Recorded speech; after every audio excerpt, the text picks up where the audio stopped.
Good evening, night owls, and welcome to Whisper Crowley, the place where stories linger long after the lights go out. Tonight, we prepared chilling tales paired with the soothing sound of rain to ignite your imagination and make your heart race. If you feel the cold creeping in, tap that like button. It helps keep the shadows alive. Tell us in the comments where you're listening from or share the scariest moment that sent shivers down your spine. Don't forget to subscribe. You wouldn't want to miss what lurks in the darkness ahead.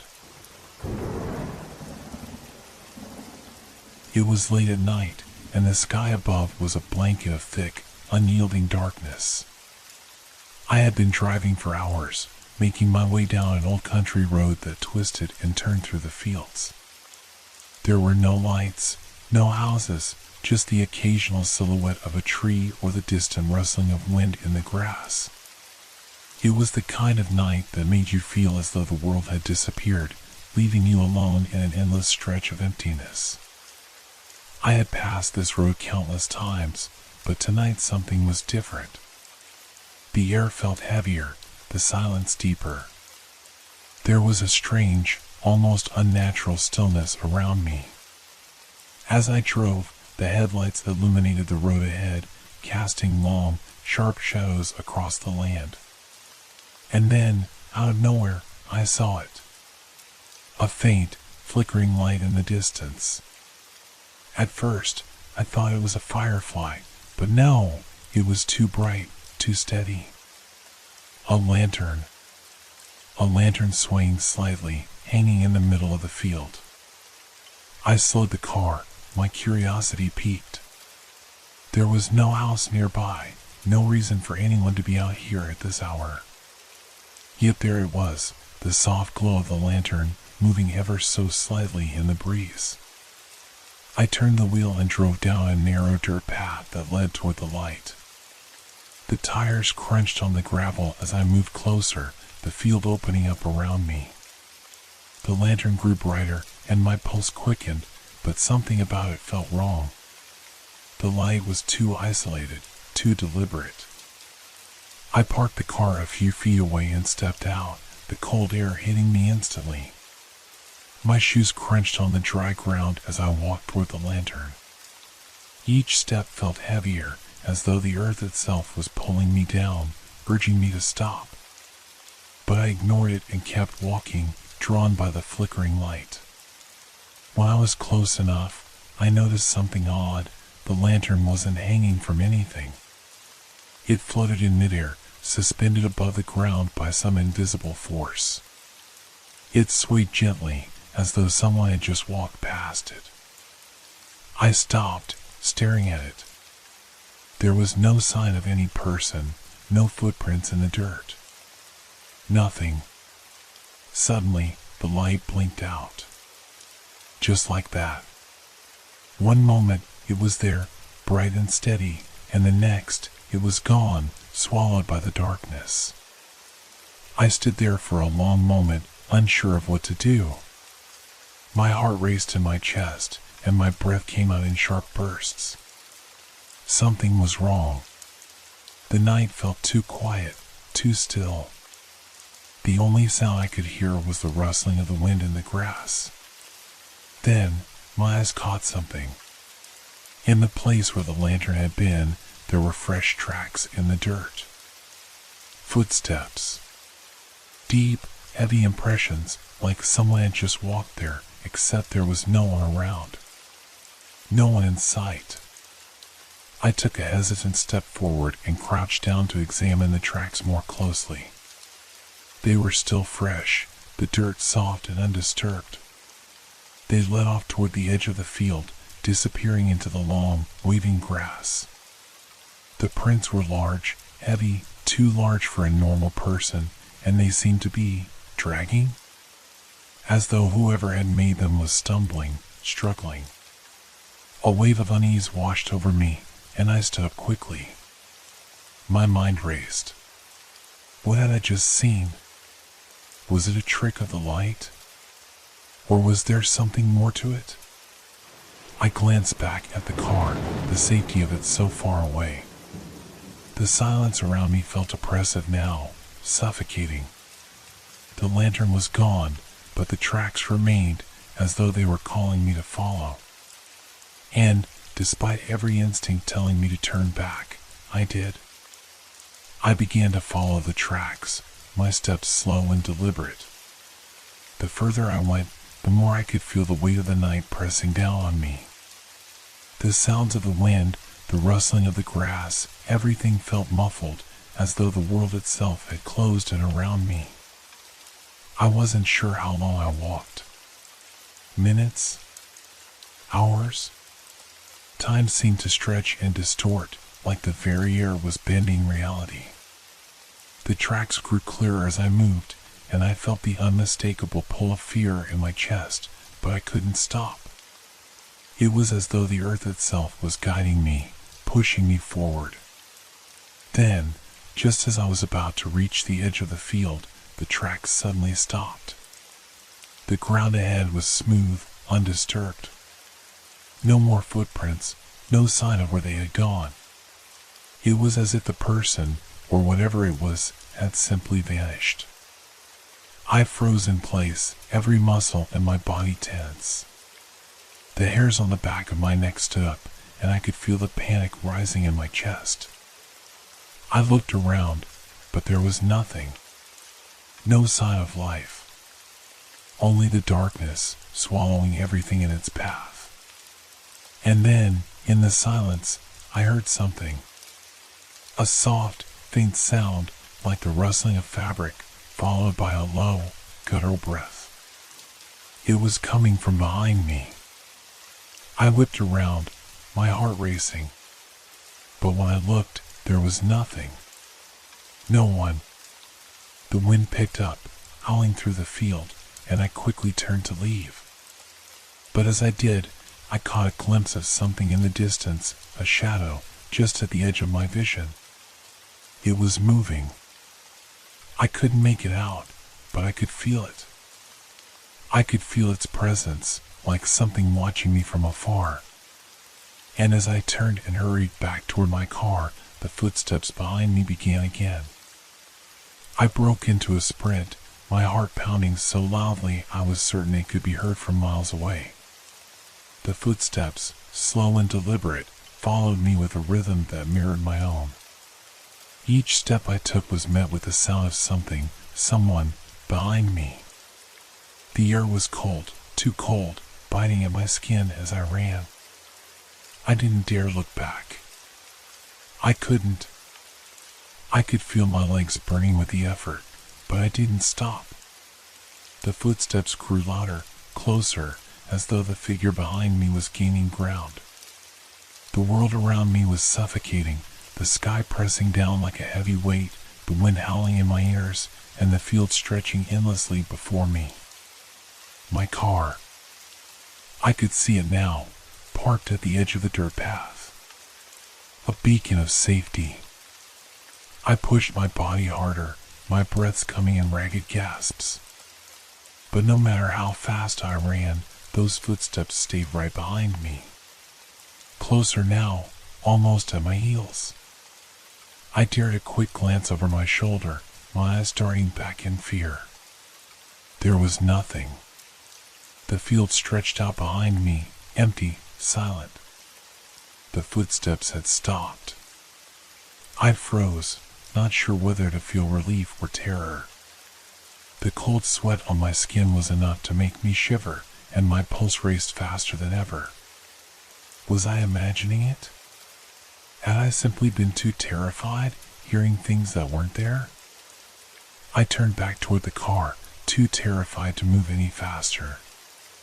My legs felt heavy, my feet dragging with every step as if the ground was trying to pull me back into the field.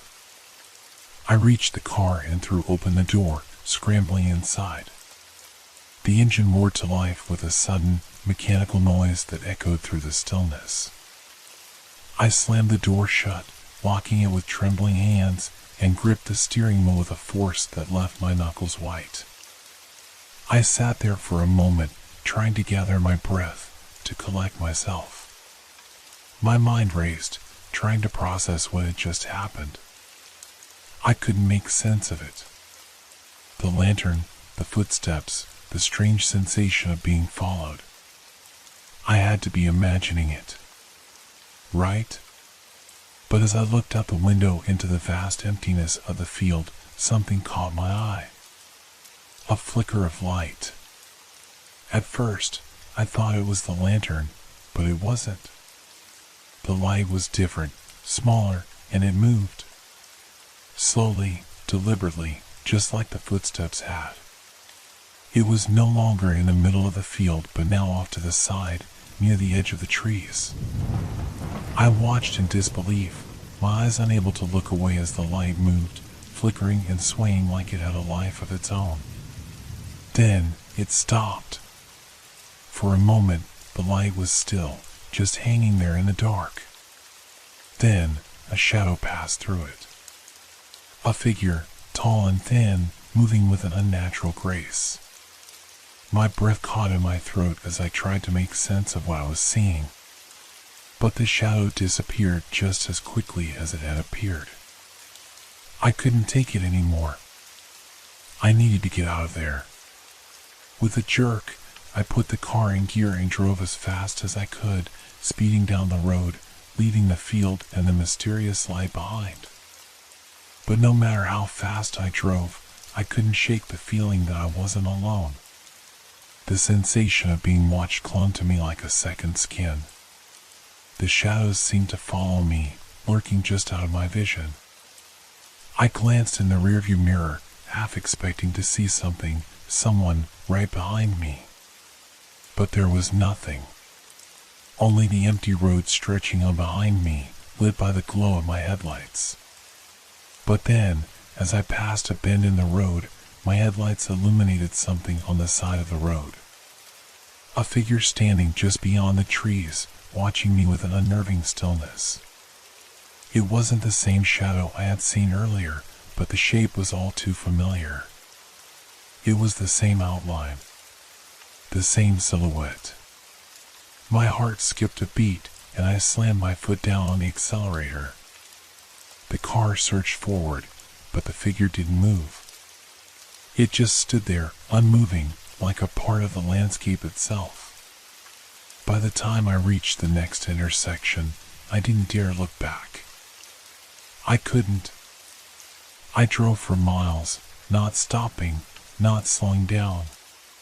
The night stretched endlessly before me, and the air felt thick with tension. The field, the lantern, the figure, all of it lingered in my mind, an inescapable nightmare that I couldn't shake. And somewhere, deep inside, I knew that this wasn't over. The light, the footsteps, the shadow. It was still out there, waiting, watching. And no matter how far I ran, it seemed to be closing in.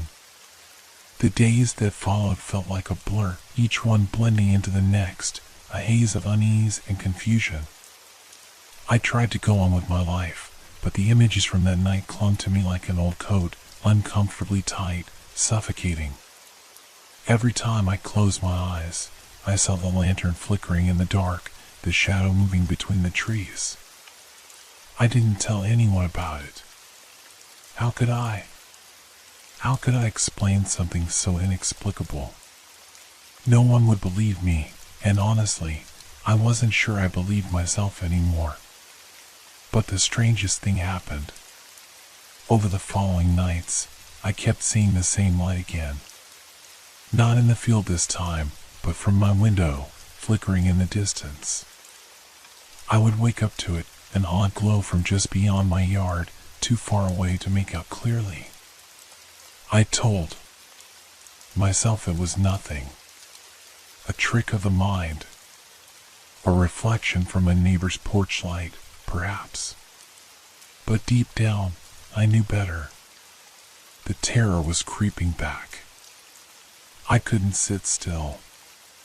Each night, I would find myself staring out my window, waiting for the light to appear. And when it did, a part of me felt a strange compulsion to follow it, to understand it. But fear always stopped me in my tracks. I wasn't ready to confront whatever it was. That was until one night when the light seemed to call to me. I woke up in the middle of the night, disoriented, my heart thumping in my chest. The glow was there again, more vibrant than ever. But this time, it wasn't just a flicker, it was steady, unwavering. And it wasn't in the same place. It was closer. I knew I had to go. My body moved almost involuntarily, as if something else, something far more ancient and powerful, was guiding me. I grabbed my jacket and slipped out of the house without a second thought, stepping into the cool night air. My breath was visible in the cold, and the hairs on my neck stood on end. The light was no longer in the distance. It was just at the edge of the field, near the tree line. I walked toward it, my steps hesitant but determined. The light pulsed rhythmically, almost like it was breathing. It felt alive in a way that shouldn't have been possible. As I moved closer, the ground beneath my feet seemed to change. The soil felt softer, almost spongy, and my boots sank slightly with each step. The further I went, the stranger it became. The world around me felt distorted, like I was walking through a dream. The trees appeared to twist and bend, their shapes elongating and warping in the dim light. But I couldn't stop. The light was pulling me in. When I reached the place where the light had been, it was gone. In its place was an eerie silence, the kind that presses down on you, suffocating, as though the world itself had held its breath. I froze. Something was wrong. Something wasn't right. I looked around, my pulse quickening. The air felt heavier now, thick with a presence I couldn't quite understand. The ground under my feet was wet, and the soft soil squelched as I shifted my weight. That's why I saw it. Fresh footprints in the mud, leading away from the spot where the light had been. They were wide and deep, as if someone, or something, had been walking there recently. But the strangest part was that they were too large for a person. Too unnatural. My skin crawled. I turned around, but there was no sound. No movement. Only the soft rustle of wind through the trees. Then I heard it. A low, drawn-out hum vibrating in the air. It was almost too quiet to hear, but it thrummed in my bones, making the hairs on my arms stand on end. The sound seemed to come from all around me, not from any particular direction. It was as though the night itself was alive with some hidden force. I tried to turn back, but my legs felt heavy, like they were being held down by something invisible. The footprints were still there, leading away from me, and something in my gut told me that I had to follow them. I didn't know why, but I had no choice. The hum grew louder as I followed the trail. Each step seemed to pull me deeper into the darkness, and with every footfall, the world around me grew more distorted. The trees began to thin, and I found myself on a path I didn't recognize, a narrow trail winding between thick brambles. And then I saw it. A figure standing in the distance. Tall, too tall, its form outlined by the faintest glow. Its face was hidden in shadow, but I could feel its eyes on me, watching, waiting. I wanted to run. I needed to run. But my legs wouldn't move. I was frozen in place, my heart hammering in my chest. The figure stepped forward, its movements smooth and unhurried. As it drew closer, I felt a coldness spread over me, an ice-cold chill that seeped into my bones. The hum was deafening now, vibrating the very air around me. And then it spoke. "Why are you here?" The voice was like the whisper of the wind, soft but clear, carrying a weight of something ancient, something terrible.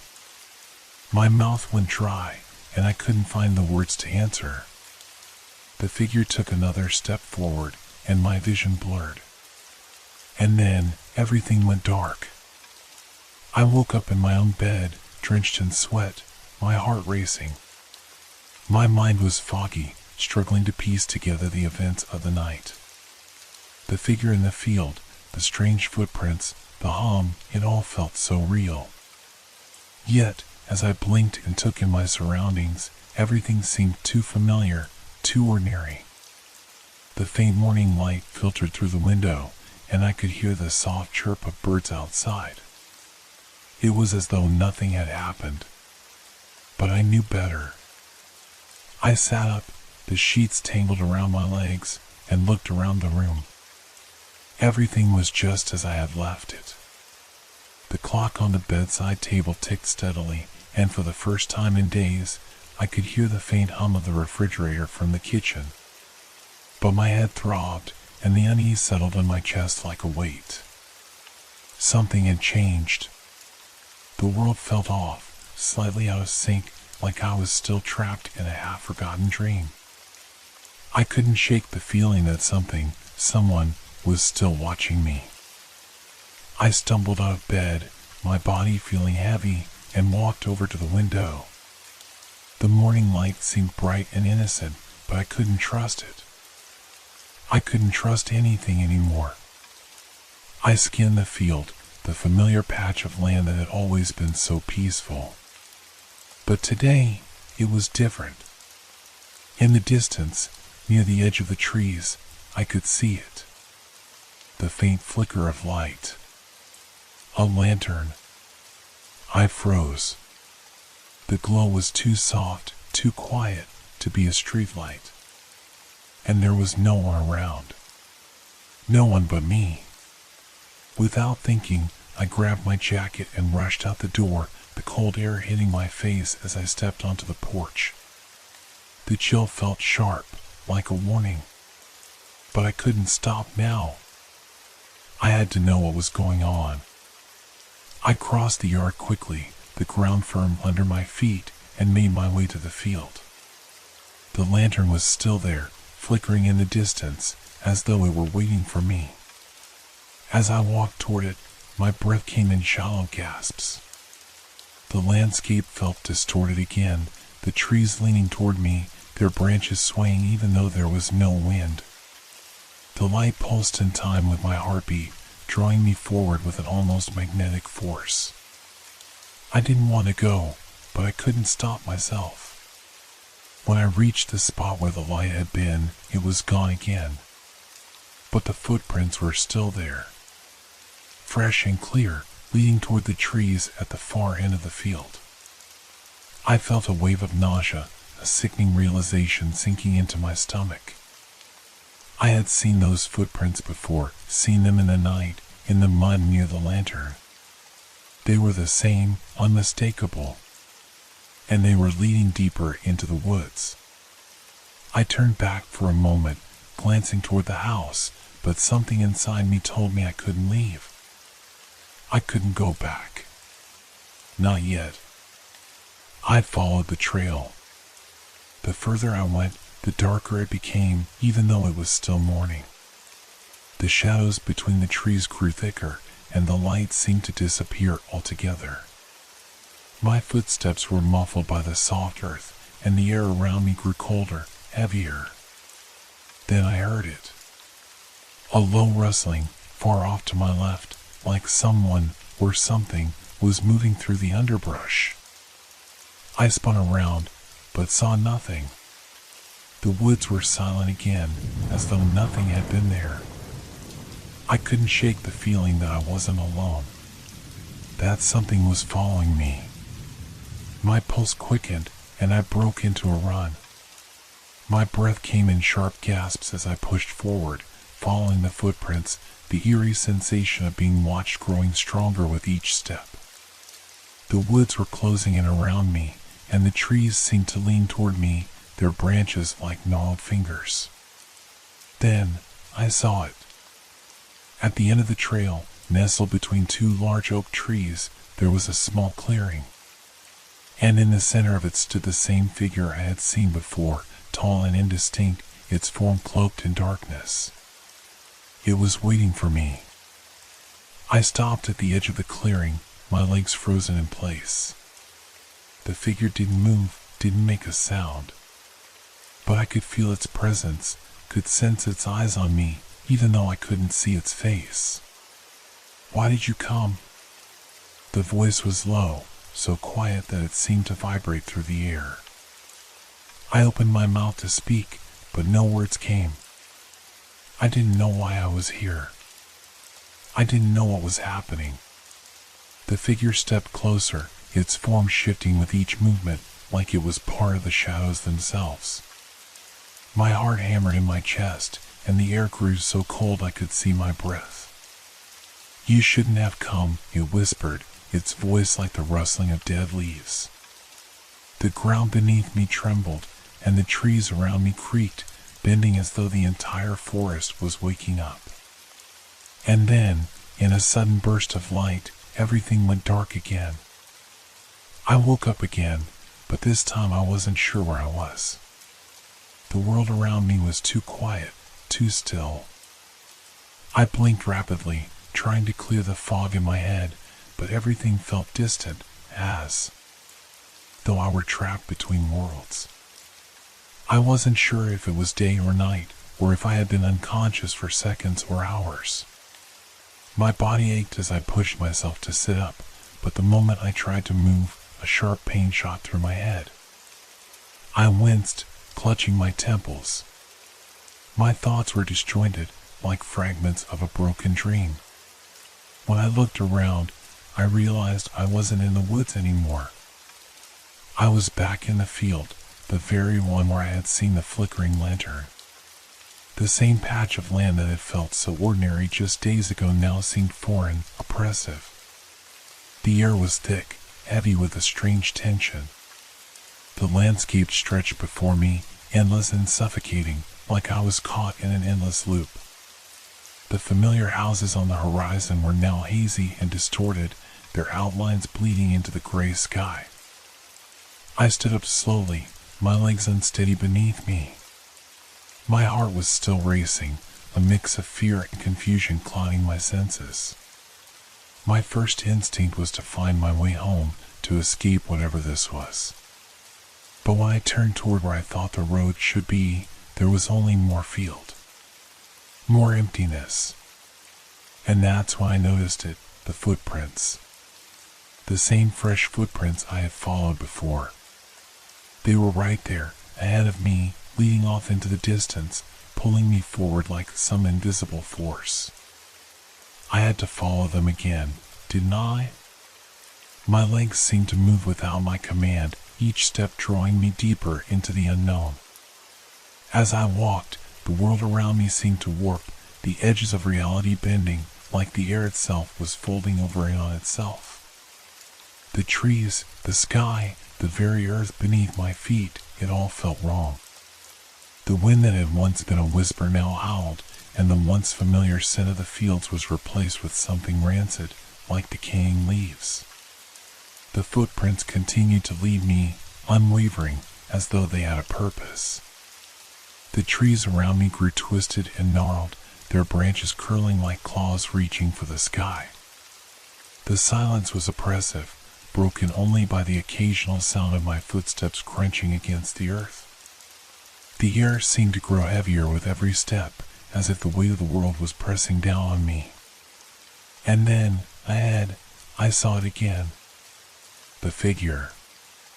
This time, it wasn't a vague silhouette. It was clearer, more defined, standing in the clearing just ahead. Its form was tall, almost impossibly so, and its presence felt suffocating. I couldn't tell if it was human or something else entirely. Its features were obscured, but there was no mistaking the feeling that it was watching me, waiting. I froze. I wanted to turn and run, but my body wouldn't obey. I was rooted to the spot, caught in the grip of fear. The figure's head tilted slightly to the side, and for the first time, I could hear it clearly. A whisper. "You're already here," it murmured, its voice like the rustling of dry leaves in the wind. "You never left." The words reverberated in my mind, sending a cold shiver down my spine. I didn't understand. What did it mean? Had I been here before? Had I been lost? The world around me seemed to shudder, the ground vibrating as though the very earth itself was alive. The figure began to move toward me, its steps slow but deliberate. I tried to step back, to turn away, but I couldn't. My legs were frozen, my feet cemented to the ground.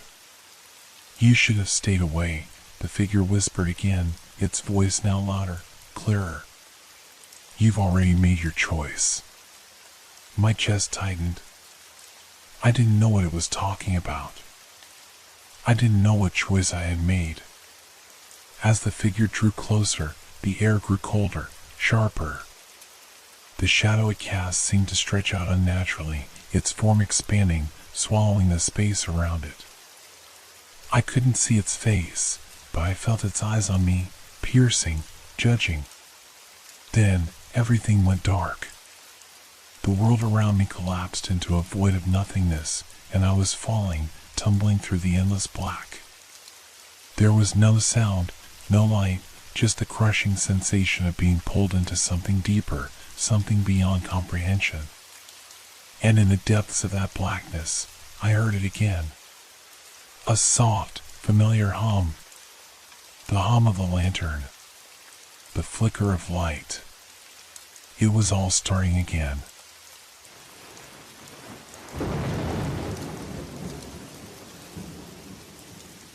Have you ever wondered where the things you lose go? Not the things that just disappear for a moment, like your keys or a sock that vanishes in the laundry, but the things you're certain you'll never see again? The things that slip through your fingers, no matter how hard you search? What if, one day, you found them again, exactly as you remember them, but somewhere they couldn't possibly be? That's exactly what happened to me. I had just moved back into the old house where I grew up. It was a dusty, creaky place that smelled like faded memories and aged wood, but it was home. My parents had passed a few years ago, and I had decided to clear out the attic, the basement, all the spaces where their belongings had been tucked away. It wasn't easy. There was something unnerving about going through the things they'd left behind, but I had to do it. Foreclosure. And it was in the basement, while sifting through old boxes and clutter, that I found it, a cardboard box, shoved way back in a corner. It was old, with torn edges and faded writing on the top, but there was something about it that made my heart race. It was labeled with my name. My childhood name. I hadn't seen that name in years. With a hesitant hand, I opened the box, not knowing what I'd find. At first glance, it seemed like the usual collection of childhood things, old toys, scraps of paper, and drawings I had done while I was younger. But then I saw something that made my throat tighten, a small stuffed bear, worn with age, its fur matted and faded. I remembered it vividly, my favorite toy when I was a little kid. But it hadn't been in my possession for over 20 years. I froze. I hadn't seen that bear since I was about 6. It had disappeared one day, just gone without a trace. My mother always said I must have misplaced it, but I knew it hadn't been lost in the house. It was gone. I had searched everywhere. It felt like it had vanished from existence. And yet, there it was, right in front of me, as if it had never left. It wasn't the only thing. As I dug deeper into the box, I found a few more items that I could swear had disappeared long ago. My favorite drawing of a tree, a necklace my grandmother had given me, and even a book of poems I had lost when I was 12.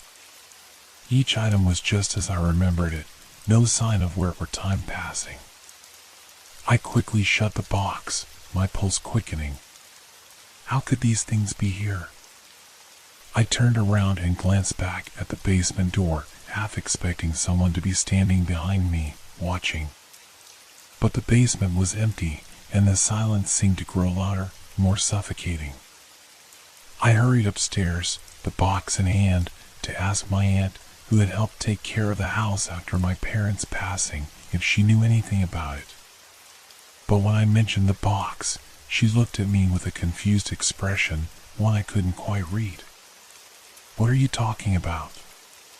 "There's nothing like that in the basement," she said, her voice tight, a nervous edge to it. "What do you mean?" I asked, trying to remain calm. "There's a box down there with my name on it. My things from when I was a child." My aunt's face paled, and she stepped back, shaking her head. "There's no box like that. Maybe you're imagining things." But I knew I wasn't. I had seen it, touched it. I even held the bear in my arms for a moment, feeling its warm fur. The same bear that I had cried over when it disappeared all those years ago. I didn't argue with her. I didn't have to. The confusion was written all over her face. She didn't remember it. No one did. And yet, I knew these things were mine, things that no one had seen in over 2 decades. Later that night, I went back to the basement to find the box again, to figure out what was happening. But when I reached the spot where I'd left it, it was gone. The basement was just as it had always been, empty, dusty, and unchanged. But the sense of unease, the creeping suspicion that something was horribly wrong, stayed with me. Where did those items come from? How did they get there? And why did no one else remember them? The answers seemed just out of reach, and I could feel the weight of an invisible presence in the room with me, watching, waiting. And then I heard it. A soft, muffled whisper coming from the shadows. "Why did you come back?" It wasn't my voice. It wasn't anyone's voice I knew.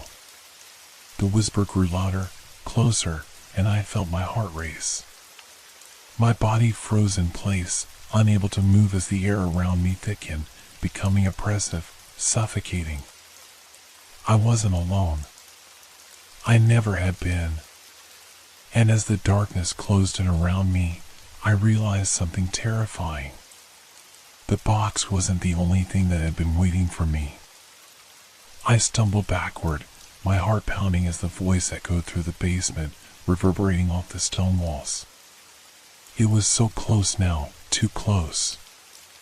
I could feel the chill creeping up my spine, and my breath hitched in my throat. The whisper, soft and guttural, repeated itself, as though it were right beside me. "Why did you come back?" The words lingered in the air, twisting in my mind. My skin prickled, and I reached out, grasping for the nearest object, anything, to steady myself.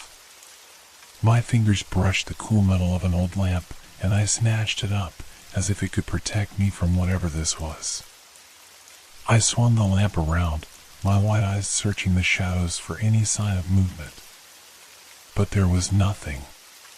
The basement remained still, too still. No creak of the floorboards. Above, no wind brushing through the small window at the far end of the room. Only that oppressive silence. My breathing was ragged now, but I tried to steady myself. This couldn't be happening. The house was old, creaky, and filled with strange noises. It was easy to let the imagination run wild in a place like this. But that voice, it wasn't imagined. I heard it. Felt it. I needed to leave. I had to get out of that basement. But as I turned toward the stairs, I froze. There, in the corner of the room, was something new. A small, weathered wooden chest, the kind that looked like it had been sitting in that exact spot for years. Its edges were chipped, the wood warped by time, and it was locked with an old iron clasp. I hadn't seen that chest before. I would have remembered it. My mind screamed at me to leave, but my body seemed to move of its own accord. I stepped toward the chest, drawn to it, an invisible force tugging me closer. As I reached for the clasp, the whisper returned, louder now, as if it were right behind me. "Don't open it." My hand trembled as I fumbled with the lock. For a brief moment, I considered stopping. But then the thought of what might be inside, the answer, perhaps, to everything that had been happening, compelled me forward. The lock clicked open. I lifted the lid. Inside, the chest was filled with old, dusty photographs. Some of them were familiar, others I had never seen before. They were images of people I didn't recognize, landscapes that seemed to have no place in the world I knew. But then, my gaze froze on one particular photograph. It was of me. A younger version of me, standing in front of the house, a smile stretched across my face. But there was something wrong about it. The house in the picture didn't look like the one I grew up in. It was different, darker, more foreboding, as if it were a reflection of some twisted version of reality. I pulled the photograph out, my hands trembling, and turned it over. On the back was a name, scrawled in a messy hand I didn't recognize, Evelyn. I frowned. My name wasn't Evelyn. It was Emily. I stared at the photo, trying to understand what was happening. My heart raced as a sinking feeling spread through my chest. Evelyn. The name felt wrong, but somehow it felt familiar, like I should know it. I set the photograph aside and picked up another one, my breath catching in my throat as I saw the same name written on the back of this one too. And the next. And the next.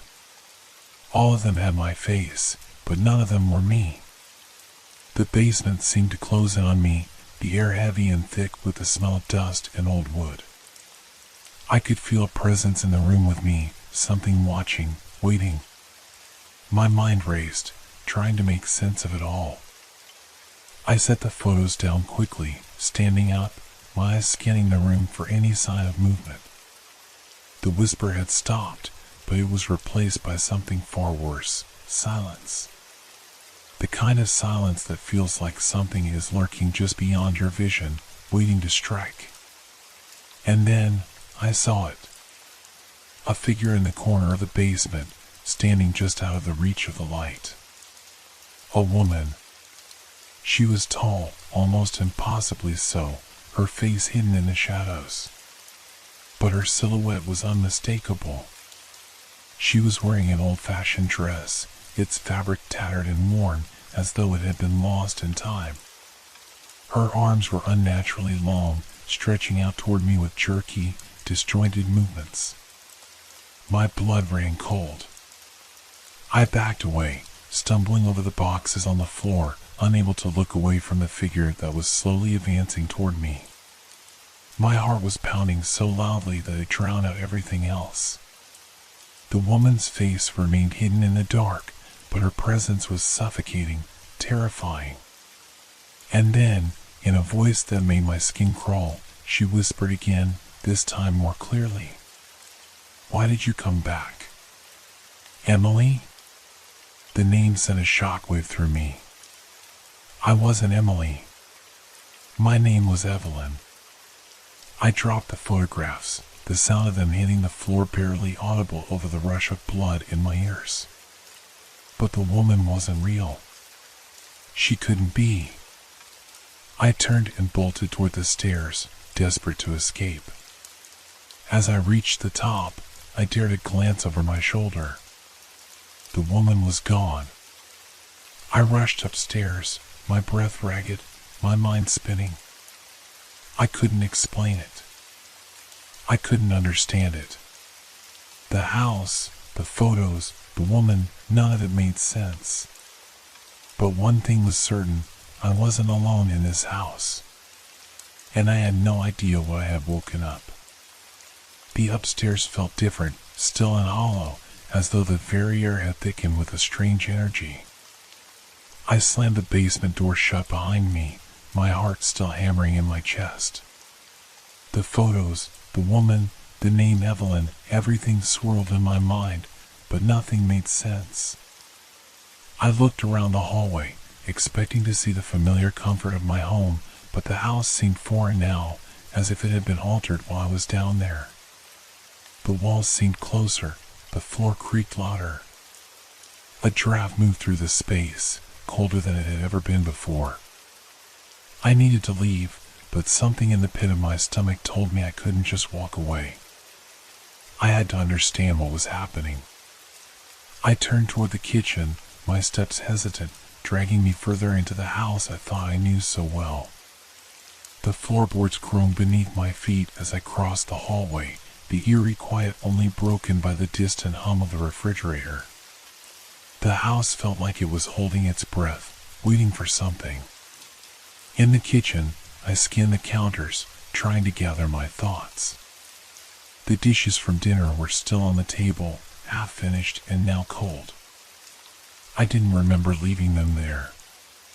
But when I reached out to pick them up, something caught my eye, something out of place. A small wooden box sat on the windowsill, hidden behind the curtains. It wasn't mine. I was sure of it. The box was old, its surface darkened with age, and there was something about it that seemed wrong. I hesitated for only a moment before I opened it. Inside, there was a single, folded piece of paper. I pulled it out, my hands trembling. As I unfolded the paper, I saw the familiar handwriting, my own. But it was different, the ink darker, the letters jagged, almost as if they were written in haste. Don't open it. Don't go back. The words blurred before my eyes. I wasn't sure if I had even read them right, but a cold shiver ran down my spine. The message made no sense. I hadn't written that. Had I? A sudden noise made me jump. The soft, almost imperceptible sound of footsteps echoing from the hallway. I spun around, my pulse quickening, but there was nothing there. The kitchen was still, as if the house were playing tricks on me. The footsteps grew louder, and this time I was sure I wasn't imagining them. Someone, or something, was walking toward me. The air seemed to thicken, each step drawing closer, until I could hear them clearly, right outside the kitchen door. I backed away from the counter, my breath shallow, the weight of the air pressing on my chest. The door creaked, just a little, as though someone was about to push it open. But no one did. The door remained still. I didn't wait to see if it would open. I grabbed the box, clutching it tightly in my hands, and bolted for the front door. My mind screamed at me to leave, just leave, no matter what, but when I reached the door, it wouldn't budge. I tried again, and again, but the door was locked. I looked around, panic surging through my veins. There had to be another way out. I ran through the house, looking for an escape, but every window I reached was either stuck or boarded up. It was like the house was trapping me inside, and with every passing second, it felt as if the walls were closing in. I was suffocating. Then, I heard it, the faintest whisper, just behind me. Evelyn, you can never leave. I froze. The voice was too close, the air too thick. It felt as if the very house itself was alive, breathing down my neck. I turned slowly, my eyes scanning the hallway. Nothing. No figure, no movement. Just the empty space. And yet, I felt it. A presence. Watching. Waiting. I dropped the box, my mind racing. I had to get out. I had to. There was no choice. The house wasn't letting me leave.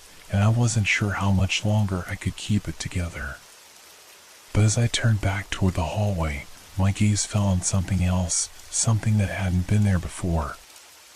In the center of the hallway stood a mirror, framed in gold, tarnished by age.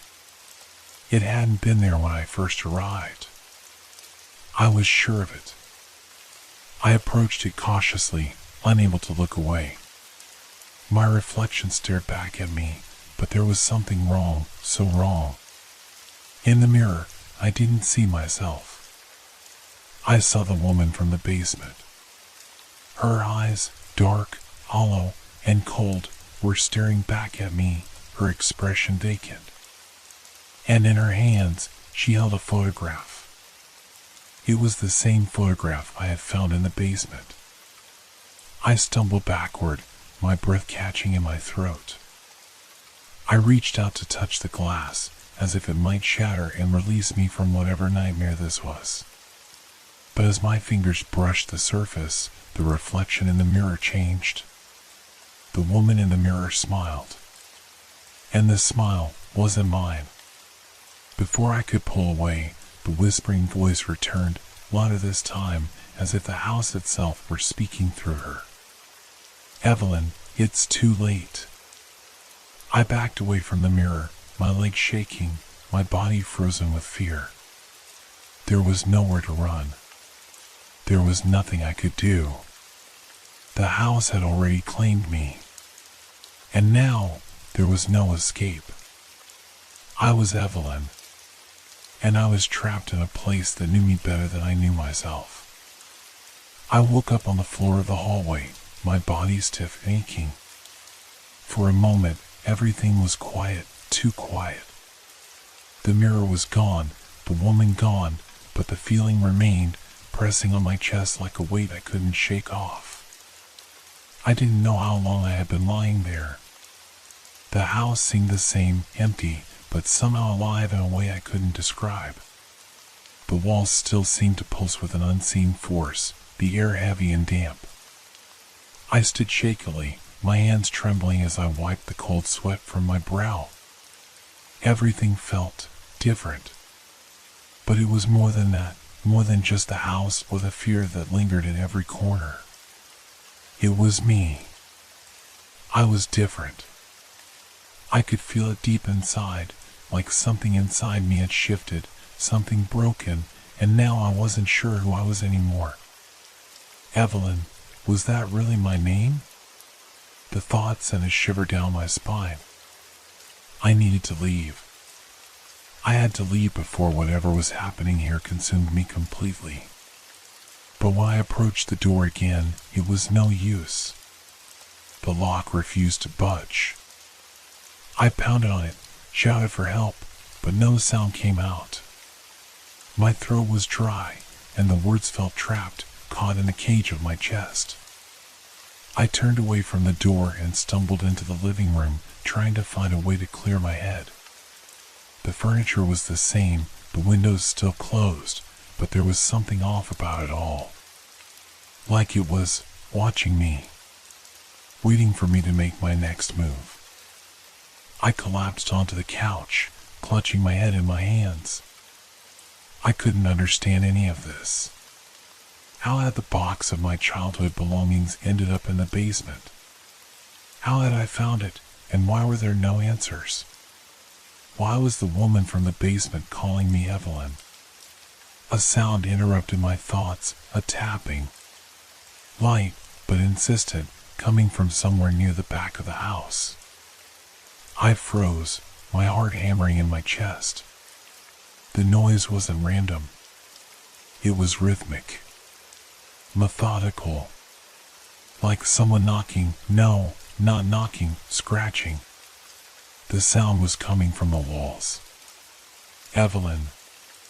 It was her again. The whisper.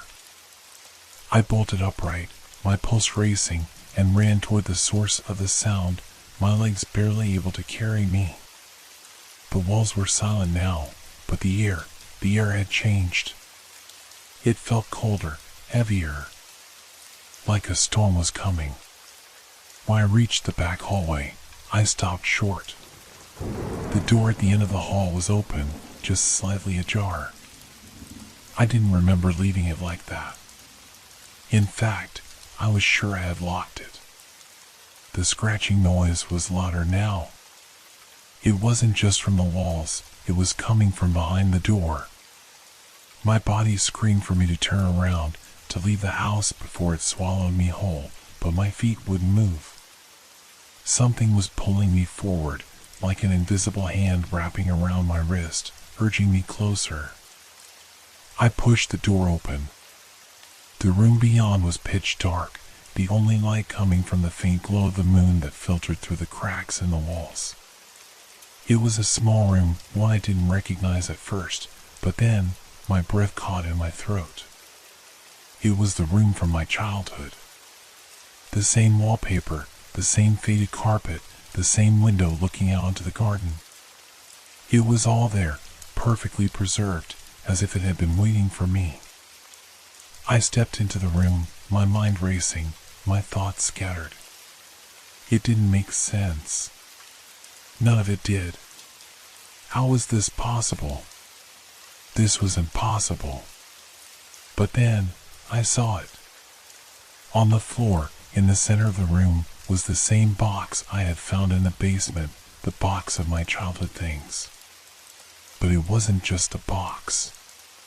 There were objects scattered around it, things I hadn't thought about in years. A toy car. A stuffed bear. My old wooden train set.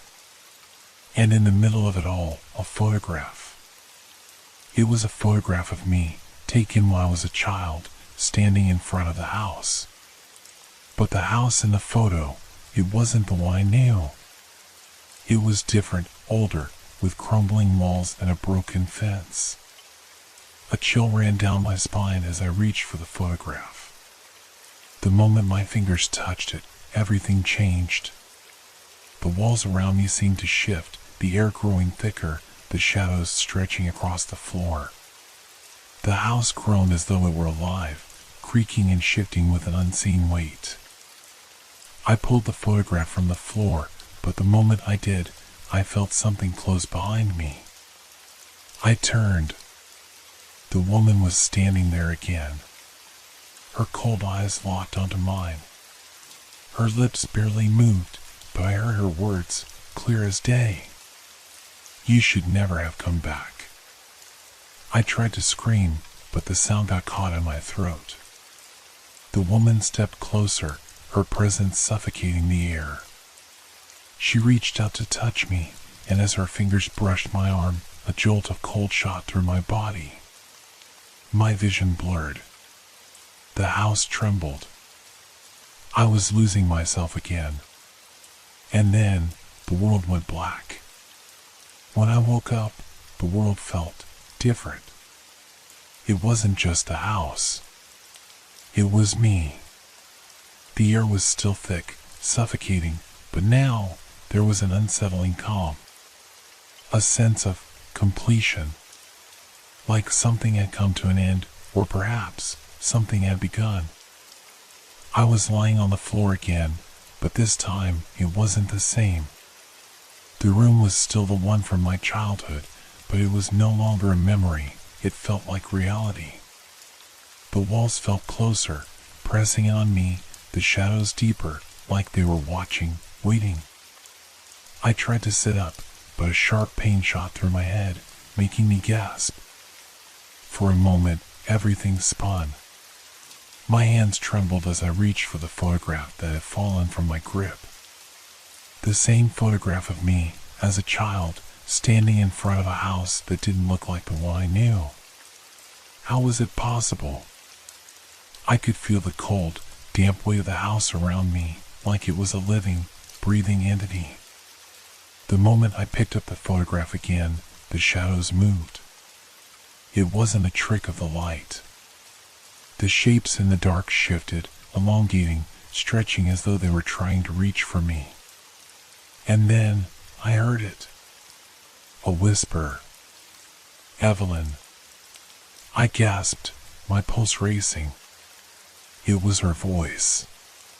The woman. but she wasn't here. I had seen her, but now she was gone. Or at least, that's what I wanted to believe. But the whisper came again. Louder this time. Clearer. Evelyn, come back to me. I froze. My name echoed in the room like a warning, a summons I couldn't ignore. I looked around, frantic. There was no escape. The house had changed. I had changed. I tried to stand, but the weight of the air kept me grounded. The shadows were alive, crawling along the floor, inching toward me like a wave of darkness. The walls felt too close now. The door, the way out, was still open, but I couldn't move. It was like my body was being held hostage, trapped in this room where time no longer made sense. And then I heard it, footsteps. Slow, deliberate, coming from behind me. My heart stopped. I turned around, but the room was empty. There was nothing. Nothing but the photograph, now glowing faintly in my hands. Suddenly, I understood. The box, the things from my childhood, the woman, they were all connected. I was connected. This house, this place, it wasn't just a building. It was a memory, a trap. And I had been brought back for a reason. The footsteps stopped. A figure appeared in the doorway. I didn't need to see her face to know who it was. You should never have left, the woman said, her voice like a distant memory, soft but sharp. The room around me seemed to close in. The walls pulsated, and the shadows grew longer, thicker, swallowing everything. I stepped backward, but my foot hit something on the floor. A piece of broken glass from the picture frame. I bent down to pick it up, my hand shaking as I touched the sharp edges. And then, the figure in the doorway smiled. Her smile was cold, empty. "You're not leaving," she said. Her voice was low, almost like a lullaby, but there was nothing gentle about it. It was an order. I took a step back, then another. But it was too late. The darkness closed in around me, and I felt my body fall forward into the shadows. The last thing I saw before everything went black was the woman's face. The same cold, empty smile. And then, silence.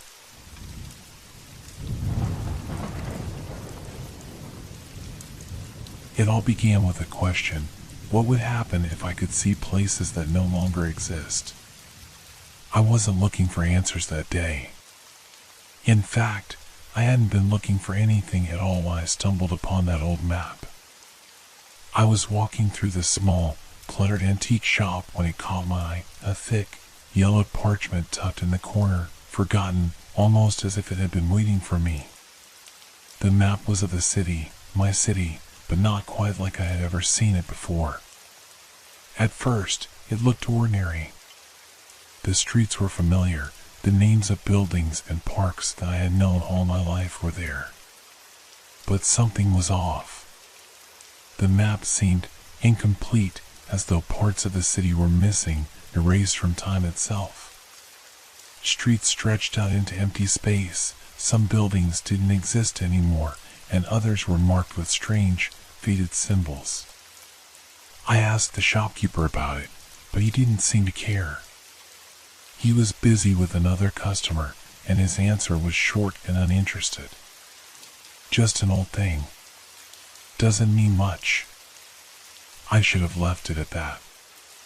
I should have put the map back and walked away. But something about it drew me in. I didn't recognize the places marked on the edges, and the more I stared at it, the more I felt a sense of urgency rising inside me. There was something on that map, something important, and I knew I had to find out what it was. I paid for it with a few crumpled bills from my pocket and left the shop, the old map tucked under my arm. As I stepped out into the cold air, I felt a shiver run down my spine. Was it just the wind? Or was it something more? When I got home, I unrolled the map on my dining table. The smell of aged paper filled the room. I ran my fingers over the delicate surface, tracing the unfamiliar lines.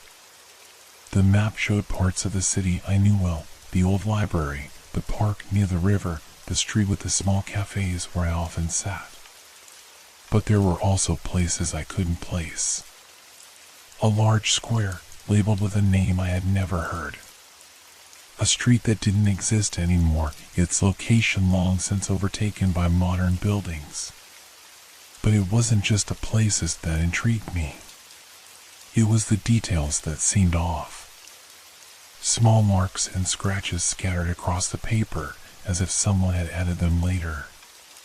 There was a red X near one of the buildings, a place that no longer stood, a small, forgotten library that had burned down years ago. Curiosity gnawed at me. I had to see these places for myself. I needed to know why they were marked on the map and what they had to do with me.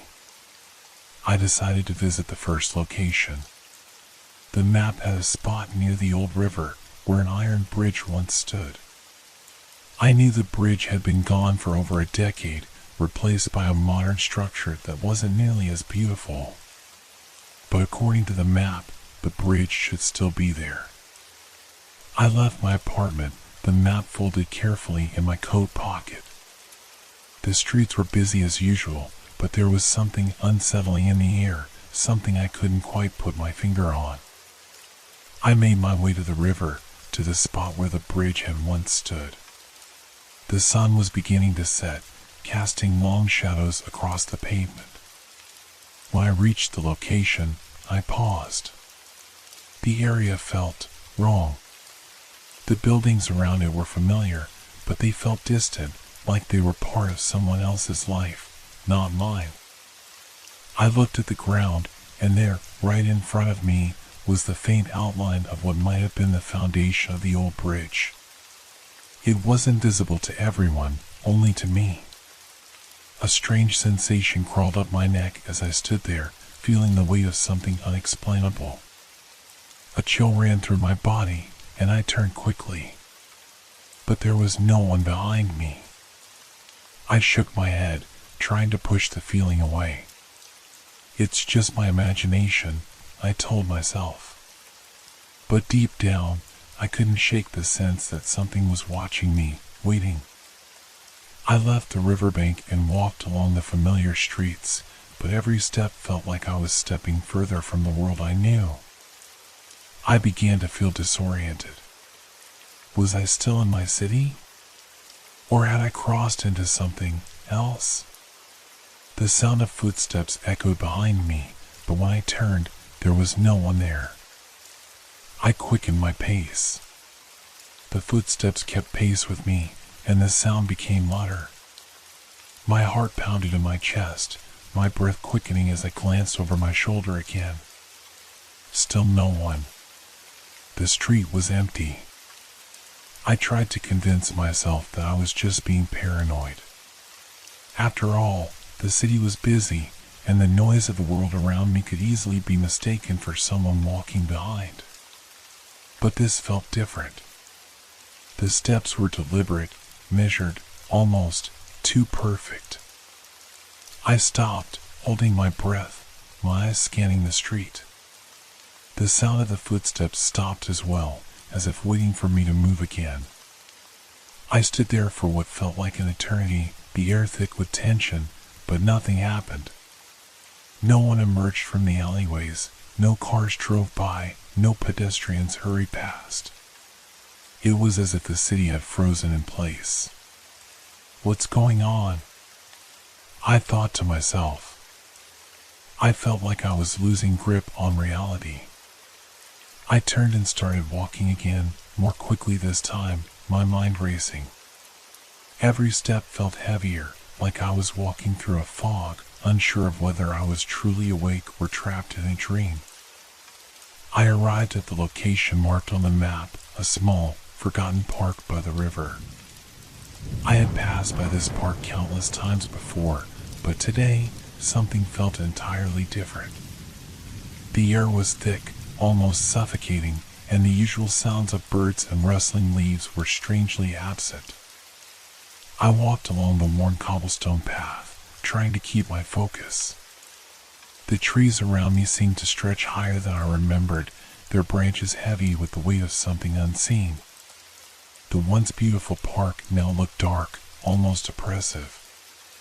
As I walked further, I saw it, a small, decaying bench where the map had indicated. There was no mistaking it now. This was the place.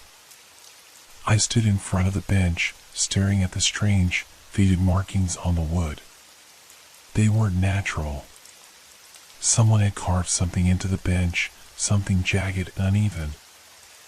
I leaned in closer, my breath shallow, to read the words, "Come back to me." What does that mean? I felt a sudden compulsion to sit on the bench, an irrational urge that I couldn't shake. I sat down, my hands gripping the edges of the seat as if it were the only thing keeping me grounded.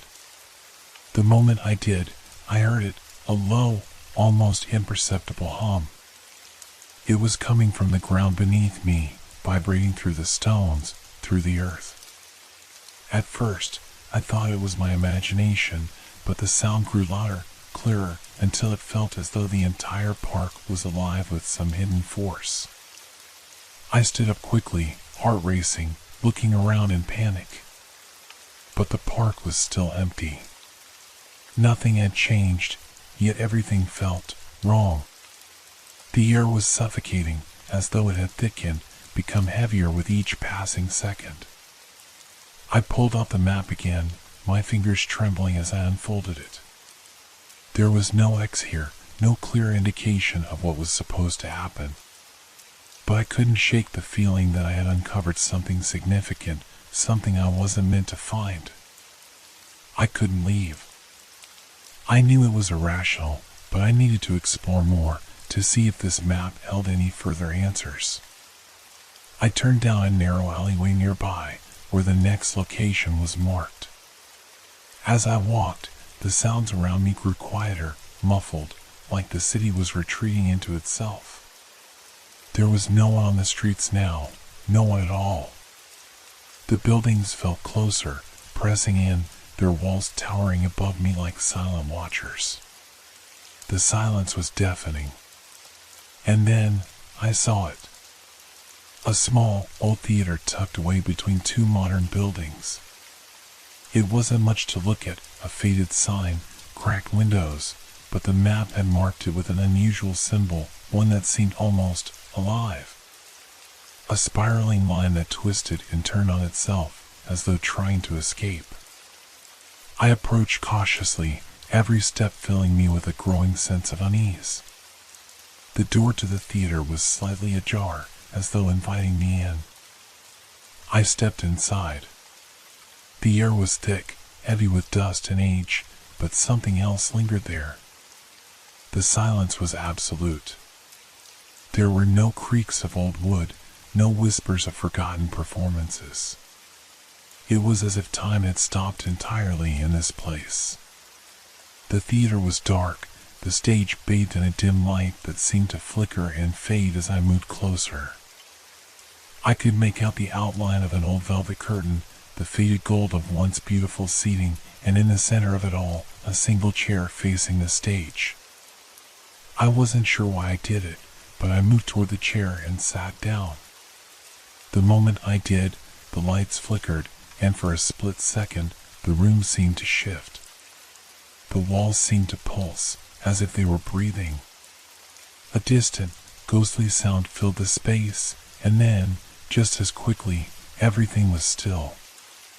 A soft whisper echoed in my ear. "You're not supposed to be here." I froze. The voice wasn't mine. It wasn't anyone's. It was an ancient, unfamiliar voice, speaking directly to me. "You're not supposed to be here." My body went cold, and I sprang from the chair, but it was too late. The door slammed shut behind me with a deafening crash. The room was plunged into darkness, and the floor seemed to move beneath my feet.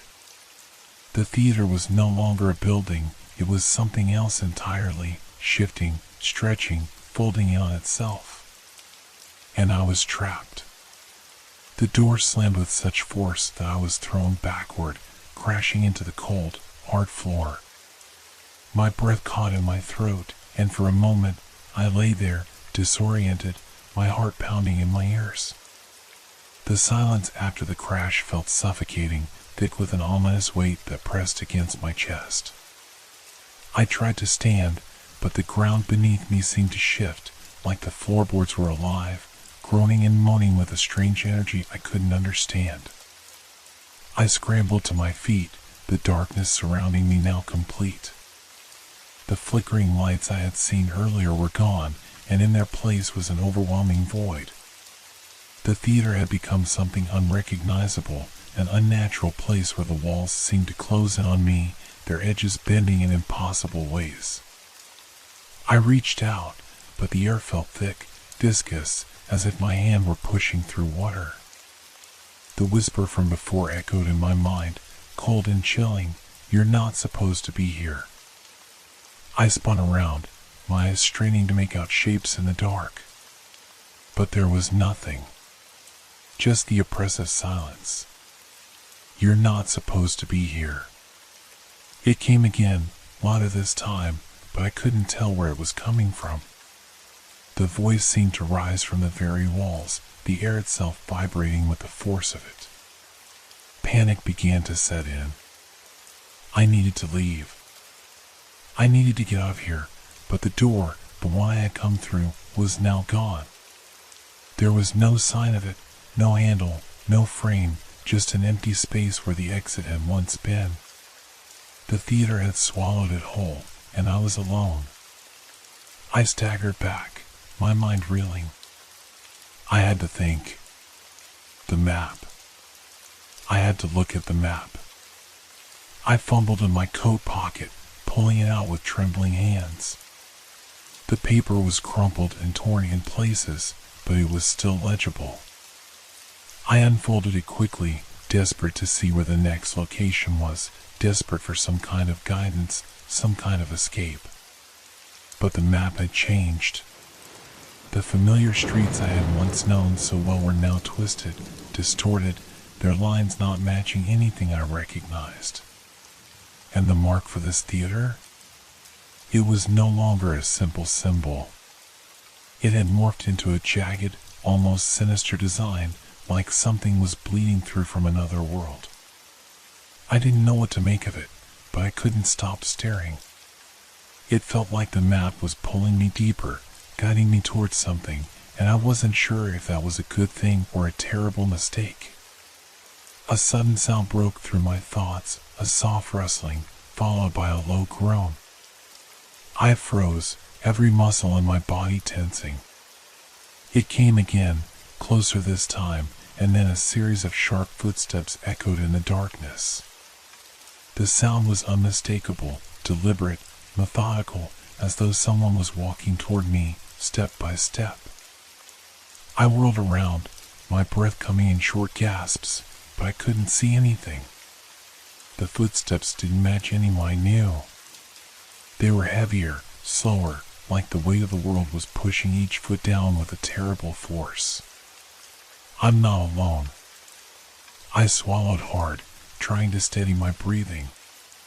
The air felt thick with a presence, an entity that I couldn't see, but that I could feel pressing in from every side. The map had brought me here, but now it felt like a curse. It had guided me into this nightmare. The footsteps grew louder, closer. I turned to run, but my feet wouldn't move. It was as if the ground itself had a hold on me, anchoring me in place. My heart raced as I struggled against it, but the force was too strong. Then, out of the corner of my eye, I saw it. A shadow. It flickered at first, barely noticeable, but then it grew, stretching across the floor, creeping up the walls. The shape began to solidify, turning into a figure, a tall, dark silhouette that seemed to shimmer in and out of existence. It was watching me, its presence overwhelming, its eyes invisible but burning with a malevolent intent. "You shouldn't have come." The voice whispered again, this time from within my mind, and the words sent a cold shiver straight to my bones. The shadow moved. Slowly, deliberately, it approached me. The air grew colder with each step it took, and I could hear the faint sound of a distant growl. The floor beneath me vibrated with each movement, and I felt like I was sinking into the ground, my body becoming heavier, as though it was no longer mine. I tried to scream, but no sound came. The pressure around me intensified, squeezing my chest, pushing me down. I wanted to run, but my legs wouldn't obey. The shadow was almost upon me now, its form twisting and shifting, flickering like a broken image. I had no choice but to stare. I had to understand what it was, what it wanted, and why it was here. "You're not supposed to be here." The words echoed in my mind, louder this time, pounding against my skull. The shadow reached out, its hand elongated, fingers stretching impossibly long. As it touched me, I felt a coldness, a deep, bone-chilling cold, seep into my skin. My body went numb, and my vision began to blur. The world around me started to collapse, folding in on itself as the shadow wrapped its fingers around my heart. I couldn't breathe. I couldn't move. I was paralyzed, locked in place by something I couldn't comprehend, something ancient, powerful, and hungry. And then, as suddenly as it had come, everything stopped. The shadow vanished. The pressure lifted. The air grew warm again, and the theater, or what was left of it, returned to its normal, eerie stillness. I fell to my knees, gasping for air, my mind spinning, trying to understand what had just happened. My hand shook as I reached out for the map once more, but I could barely hold it. The paper was slick with sweat, my vision swimming. The map had changed again. But this time, the markings were clear. And they were pointing me in a direction I hadn't noticed before, a place I knew. A place I never thought I'd return to. The map was telling me to go back. I couldn't explain why, but I knew I had no choice. The map was pulling me towards something, a place I couldn't ignore, even though every part of me screamed to turn away. It was like I was tethered to it, bound by forces far beyond my control. I had to go back. But back to what?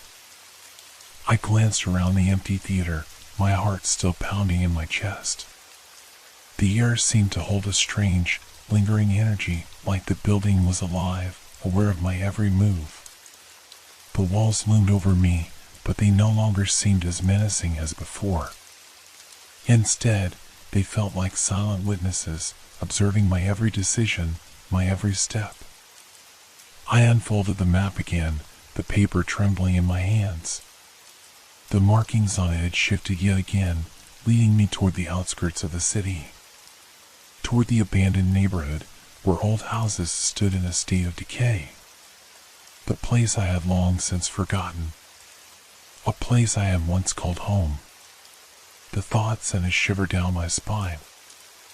I hadn't been there in years, not since I was a child. The house had been sold, the neighborhood torn down to make way for new construction. But according to the map, it still existed in some form, frozen in time. And now, I had to return.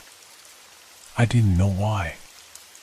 I didn't understand what the map wanted from me, or what I might find there. But the pull was undeniable. I left the theater without a second glance, the map still clenched in my hand. The city seemed different now, darker, more oppressive. I walked through the empty streets, the echoes of my footsteps mingling with the faint hum of distant traffic. The air was thick, heavy with a tension that I couldn't shake. Every corner I turned, every building I passed, felt as though it was watching me, waiting for something. As I neared the outskirts of the city, the familiar sights began to fade. The bustling streets gave way to quieter, more desolate areas. The modern buildings and shops were replaced by crumbling facades, abandoned lots, and the ghostly remnants of a forgotten past. The streetlights flickered, casting long, jagged shadows that seemed to stretch toward me. I reached the neighborhood. It was like stepping into another world, one that didn't belong to the present. The houses stood in various states of disrepair, their windows broken, their doors hanging ajar. The lawn was overgrown with weeds, and the smell of decay hung in the air. But there, in the center of it all, was the house. My house. I didn't remember the journey. I don't know how I got here, but I stood in front of the place I had once lived, the place that had haunted my memories for so many years. The house was smaller than I remembered, the paint peeling, the roof sagging. But it was still there, somehow, frozen in time. I approached it slowly, my heart beating erratically. The map was burning in my pocket, urging me forward, urging me to open the door, to step inside. I reached for the handle, but as my hand touched it, I hesitated. The door was cold, too cold, like it had been left open to the elements for years. But it wasn't. Everything was still. The house hadn't changed at all since I last saw it. But something is wrong. The thought hit me like a bolt of lightning. I could feel it, a shift in the air, a disturbance I couldn't explain. The door creaked open on its own, as though inviting me in, drawing me towards something. I stepped inside. The air was stale, musty, but there was a strange comfort to it, a familiarity that both calmed and unsettled me. The walls were the same shade of faded cream they had always been, the wooden floors creaked beneath my feet as I moved further into the house. But something wasn't right. The furniture was gone, but the outlines of where it had once stood were still visible on the floor, like ghosts of the past. I made my way to the living room, my footsteps echoing in the silence. The room was empty, save for a single object in the corner. A small, old rocking chair. It hadn't been there before. I would have remembered it. But now, it sat in the corner of the room, gently rocking back and forth as if someone had just gotten up from it. The movement was slow, deliberate, and as I stared at it, the hairs on the back of my neck stood on end. I approached cautiously, each step measured. My breath came in shallow gasps as I reached out and touched the chair. The moment my hand made contact, the room seemed to shudder, like the house itself was awakening. "You're not supposed to be here." The voice came again, this time from behind me. I spun around, but no one was there. The room was empty, save for the chair. But the feeling in the air had changed. It was no longer the stale, stagnant air I had felt before. It was cold, frigid, and it clung to me, wrapping around my body like a tightening vice. I turned back to the chair. The rocking had stopped. And there, in the seat, was something new. A figure, sitting silently, facing away from me. I couldn't see its face, but I could feel it. The weight of its presence pressed down on me, suffocating me until I could barely breathe. I wanted to run. I wanted to escape, but my legs wouldn't move. The figure slowly turned toward me, its face hidden in shadow, its eyes black voids that seemed to swallow all light. It reached out, its hand stretching toward me. I backed away, but the map in my pocket burned hot against my skin, urging me forward.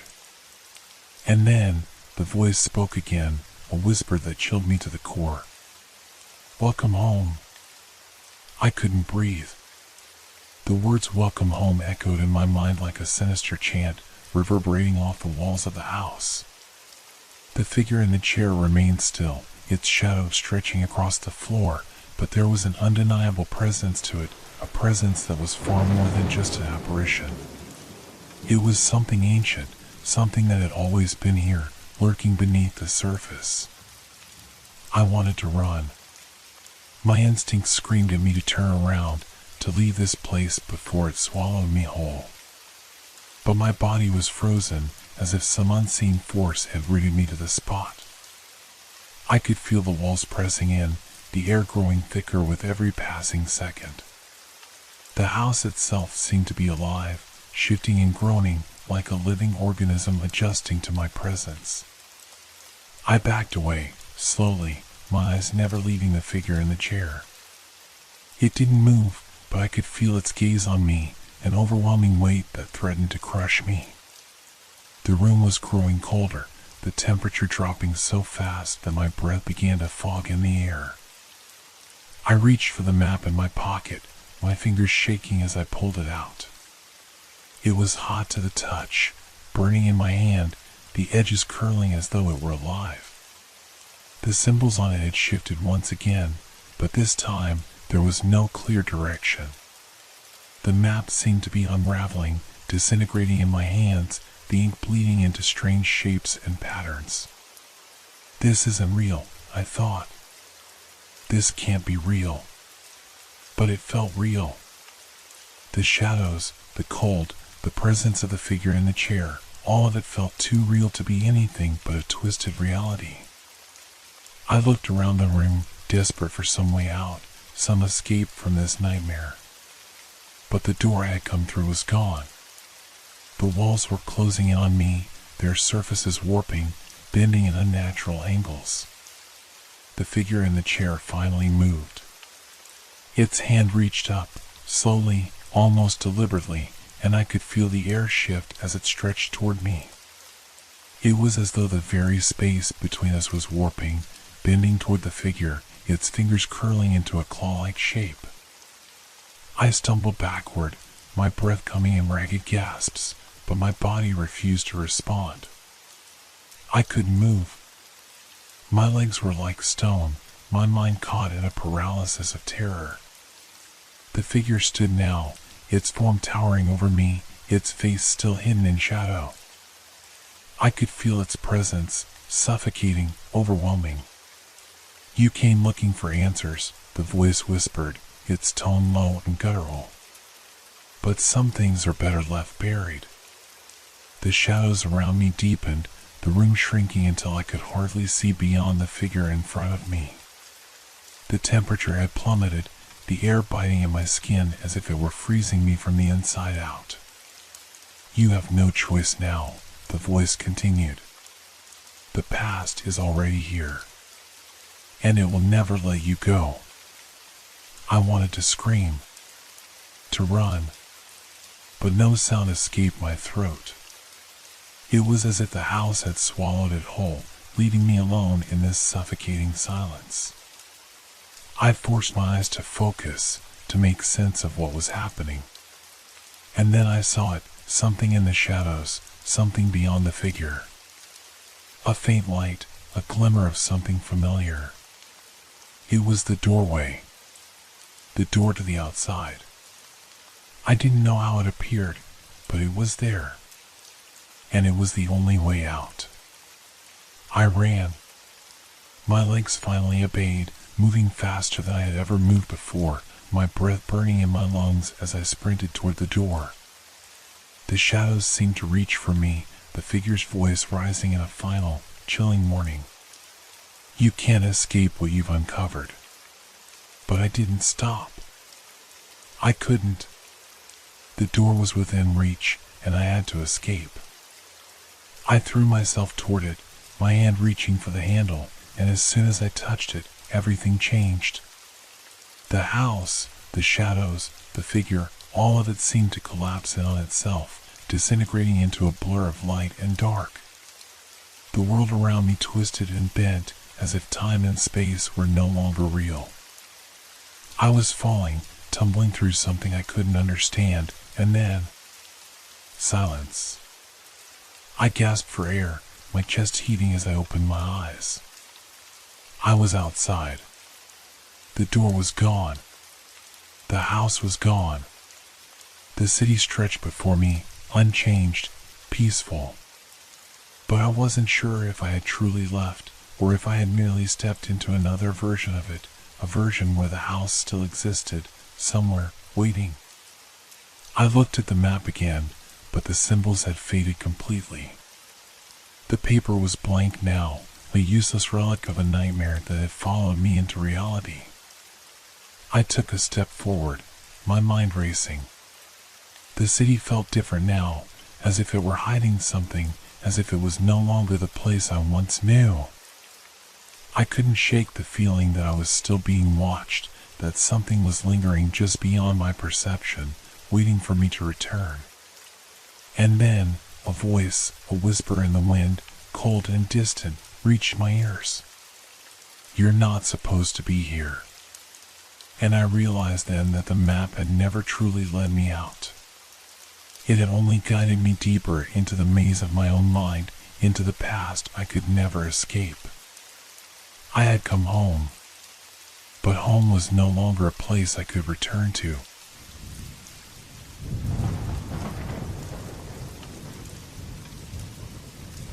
Have you ever walked down a street at night when the city feels like it's holding its breath, waiting for something to happen? That strange stillness when the world outside is asleep and only the soft hum of distant traffic fills the air? Have you ever wondered if something else exists in the quiet places, just out of sight, waiting for the right person to find it? I found that place. A shop that didn't belong, standing alone on an empty street corner, flickering under the glow of a dim street lamp. It wasn't the kind of store you'd expect to find. No bright signs, no flashy advertisements. Just a small wooden door, cracked open, with a faint light spilling out onto the pavement. It looked like it hadn't been touched in years, its windows dusty, the sign above it so worn that the letters were barely readable. I wasn't planning on stopping. I was just walking, minding my own business, lost in thoughts too deep for me to focus on anything. But when I saw the door, I felt it. That pull. The kind of feeling that makes you stop, makes you wonder, what if? The air around the shop felt different. Heavier somehow. I glanced around, but the street was empty. No one else in sight. Just me, the shop, and the faint noise of my shoes tapping against the pavement as I moved closer. I don't know why I decided to enter. It wasn't curiosity, not exactly. It was something else. Something I couldn't explain. I pushed the door open, the creak of the hinges louder than I expected. Inside, the air smelled stale, like old paper and forgotten memories. The shelves were cluttered with odd objects, small trinkets, faded books, tarnished coins, and jewelry that didn't quite match the light around it. Nothing about the shop made sense. It was as if the objects were from different times, different places, all crammed together in a small, dimly lit space. Behind the counter, there was a man. He was tall, with sharp features and an unsettling calmness about him.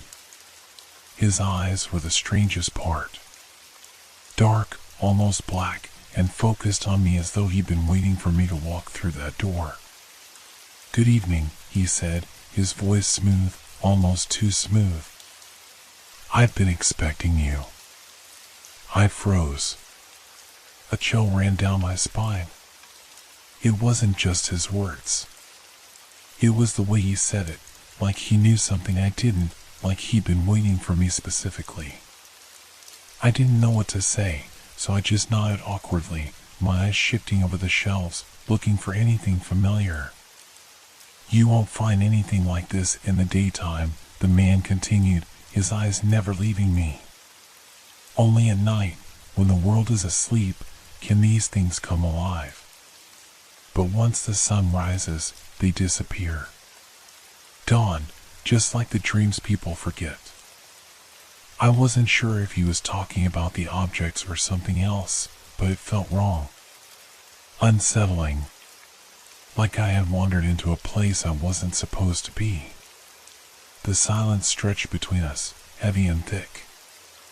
My heart began to race, but I couldn't look away. Something in his gaze anchored me in place, and I had the distinct feeling that I couldn't leave without understanding what was happening. Finally, he spoke again, his voice low and inviting. "I have something for you." I didn't ask what it was. I didn't need to. Something told me it wouldn't be anything simple, nothing like a trinket or a gift you could pick up from any regular store. The man reached under the counter and pulled out a small, plain box. It was unremarkable in every way except for the way it felt. It seemed to hum with energy, like it was holding something powerful inside. My hands tingled as I reached for it, and I couldn't help but think that whatever was in that box would change everything. "This is for you," he said, his smile stretching ever so slightly. "It will be yours until the sun rises. But once the light touches it, it will be gone. You must decide if it's worth the price." I stared at the box, trying to make sense of his words. What did he mean by price? What was I getting into? I didn't want to ask, didn't want to know the answer. I wasn't sure I even had a choice anymore. The man's hand lingered over the box, as though waiting for me to take it, to make the decision for both of us. His eyes never left mine.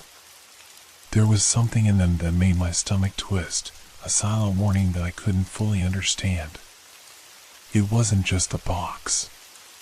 It was everything about the shop. Everything about him. The way he spoke, the way the objects in the shop seemed to shift, as though they were alive and watching me. I could feel the weight of the decision pressing down on me. I could feel my pulse quickening, a cold sweat starting to form on the back of my neck. And yet, in the end, I took it. I took the box. The moment my fingers touched it, the air seemed to change. The shop grew colder, the shadows around me deepening. A low hum filled the room, the sound almost imperceptible, but enough to make my skin prickle. The man didn't say another word. He just smiled, and I knew the night had just begun. As I stepped back out into the cool night air, the shop behind me seemed to vanish. I couldn't quite explain it, but it was as though the moment I left, the door had closed for good, even though I hadn't heard it. The street, too, felt different. The familiar hum of the city seemed muffled, distant, like I was walking through an empty shell of a place I once knew. I glanced down at the box in my hands. It was heavier than I expected, much heavier than a small, unadorned container should be. I could feel its warmth, almost as if it were alive, breathing in my grip. I didn't want to open it, but I couldn't resist the pull, the nagging curiosity clawing at my chest, urging me to see what was inside. I stood there, just outside the shop, staring at the box in the dim light of the street lamp. My surroundings were unnervingly quiet. The world seemed to hold its breath, waiting for something. Or perhaps for me to make the next move. I didn't know what would happen if I opened the box. I shook my head, trying to shake off the strange tension in the air, and turned to walk back down the street. But my feet felt oddly heavy, as if the pavement itself was resisting my movement. I glanced around again, the same empty street, the same quiet. But something was wrong. There was a presence. It was subtle at first, just a shift in the atmosphere. The streetlights flickered, casting long, twisted shadows that seemed to stretch unnaturally toward me. I quickened my pace, but the shadows seemed to grow longer with every step. There was something just out of my sight, something that followed the exact rhythm of my movements, always staying just at the edge of my peripheral vision. What is it? A distant sound interrupted my thoughts, the softest of whispers, as though someone was speaking right next to me. But when I turned, there was no one there. I looked down at the box again, my heart thumping in my chest. The whisper came again, clearer this time, like the air was thick with voices. The voices were quiet, distorted, almost like a language I didn't understand. But I couldn't escape them. I couldn't ignore them.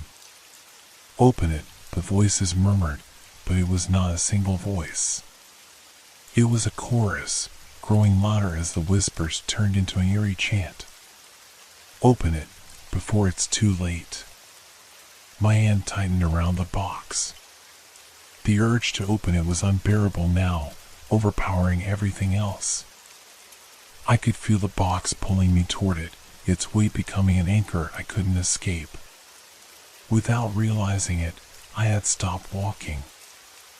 I was standing in the middle of the street now, my back to the darkened buildings around me. The air felt different, colder, almost biting, as though the night itself had deepened. I opened the box, almost against my will. Inside, there was nothing at first. Empty. Just a thin layer of soft velvet lining the bottom of the box. But then, beneath that, something shifted, something moved. My breath caught in my throat as a small object emerged from the depths of the box, seemingly materializing out of thin air. It was a pendant. An old, tarnished silver locket. The moment my fingers touched it, the whispers stopped. For a second, I thought I could hear my own heartbeat echoing in my ears. I pulled the locket out, feeling its cold surface against my skin. The metal was smooth, worn with age, but the strange thing was the weight. It wasn't just heavy. It was dense, impossibly dense, like it held something more than what it appeared. I stared at it, waiting for something to happen. Nothing. I looked up, scanning my surroundings. The shadows seemed to be retreating, the streetlights flickering back to normal, and the quiet of the night returned. But that uneasy feeling remained. I wasn't alone. Not anymore. I glanced at the locket again and noticed something else, the inscription. It was barely legible, but it was there, etched into the metal. To be forgotten is to never return. A chill ran through me. The words didn't make sense, but they felt important. Suddenly, I heard something. A low, almost imperceptible sound, like a far-off creak of wood or the scrape of something against stone. I looked over my shoulder, and the street, which had been empty just moments ago, was now filled with shadows. Figures. Not clear, not human, but shapes, indistinct and dark. They weren't moving, not yet. They were just standing there, watching me. I froze. I wanted to run, but my feet wouldn't move. My body wouldn't respond. The figures remained still, their eyes invisible but somehow there, like they were pressing on me from all sides. A voice spoke, low and guttural, rising from the shadows. You should not have taken it. And then they began to move. The shadows slithered across the ground, stretching toward me with terrifying speed, the figures growing larger with every passing moment. My heart pounded in my chest as I tried to step back, but it was no use. I had made a mistake. I was trapped. The shadows closed in on me, like a creeping tide, their edges jagged and dark, stretching in all directions. They moved with an unnatural fluidity, impossibly fast, and I could feel the air around me growing thick, suffocating, as though the night itself had come alive, pressing down on me. The figures in the darkness grew clearer now, no longer just shapeless masses but indistinct forms, shifting, flickering like smoke. Their faces, or what I thought might be faces, were nothing but voids, empty spaces where eyes should have been. Where are they? I took a step back, but my legs felt like lead. I couldn't move. The street around me was silent now, the usual hum of the city entirely absent. Even the faintest breeze had disappeared, and the air was heavy, too heavy. The locket in my hand burned with cold, and I suddenly understood it wasn't just a piece of jewelry. It was a key to something I wasn't ready to face. One of the figures, the closest to me, extended a hand. A shadowy, tendril-like hand, its fingers long and clawed, stretching toward me like a nightmare made flesh. "Give it back," the voice whispered again, its tone urgent, demanding. But it wasn't just one voice now. It was many, all layered together, speaking in unison, a chorus of distorted, disembodied voices. I felt the pull, a magnetic force that urged me to give them the locket, to release it, to undo what I had done. But something inside me resisted. Something primal. The same feeling that had made me take the box in the first place, that same burning curiosity that I couldn't shake. "I can't," I whispered, my voice barely audible, barely a breath. The figure's hand came closer, almost touching me, and I could feel the cold radiating from it. Too close. I didn't know what would happen if it made contact, but I couldn't bear to find out. I stumbled back, my feet finally moving, the weight of the box in my hand like an anchor dragging me toward the abyss. I turned and ran, blindly, through the darkened streets, my heart pounding like a drum, my breath ragged in my chest. The sounds behind me were getting closer, the scraping, the shifting of shadows, the whispers that had turned into shrieks. They were following me, their movements like liquid shadows sliding through the night. The quiet street, once familiar and safe, was now an endless, oppressive void, closing in on me from all sides. I didn't look back. I couldn't. But I could feel them, the figures, their presence pressing down on me, getting closer with every step. I could feel their eyes, those empty voids, boring into me, tracking my every move. I ran faster, my breath coming in short gasps, my feet stumbling on the uneven pavement. I didn't know where I was going, only that I had to get away. I had to find an escape. But no matter how fast I ran, no matter how many turns I made, the street seemed to stretch on endlessly, like I was trapped in a loop I couldn't escape. And then, as I rounded a corner, I saw it. A light. A faint glow, flickering like a candle, at the end of the street. It was the only thing that didn't feel wrong, the only thing that seemed real. My legs burned with exhaustion, but I forced myself to run toward it, desperate, hoping that it was a way out, that it was the answer to all of this. But as I got closer, I saw what it was. It was another shop. A small, unmarked building, no different from the one I had left. The door was slightly ajar, and the same dim light spilled out onto the street. My heart sank. The whispers had stopped, the shadows had faded, but I knew I was still trapped. I approached the door slowly, hesitantly, and when I pushed it open, the smell hit me first, the same stale air, the same sense of ancient time. The shelves inside were cluttered with objects, just like the first shop. But this time, there was something different. A figure stood behind the counter, the same figure from before. The same man, his face still pale and unreadable, his eyes dark and knowing. "You didn't listen, did you?" he said, his voice soft, almost pitying. "You took the locket, and now you've come here. You've come for answers." I couldn't speak. I just stood there, holding the locket in my hand, my fingers trembling. The man smiled, but it wasn't a comforting smile. It was a smile of knowing. "You've crossed a line," he said quietly, his gaze fixed on me. "The price has already been paid. You cannot undo what you've done." I looked around the shop, at the objects on the shelves. And then I saw it, on the far shelf, in the darkest corner of the room, a mirror. At first, I thought it was just a reflection of the dim light.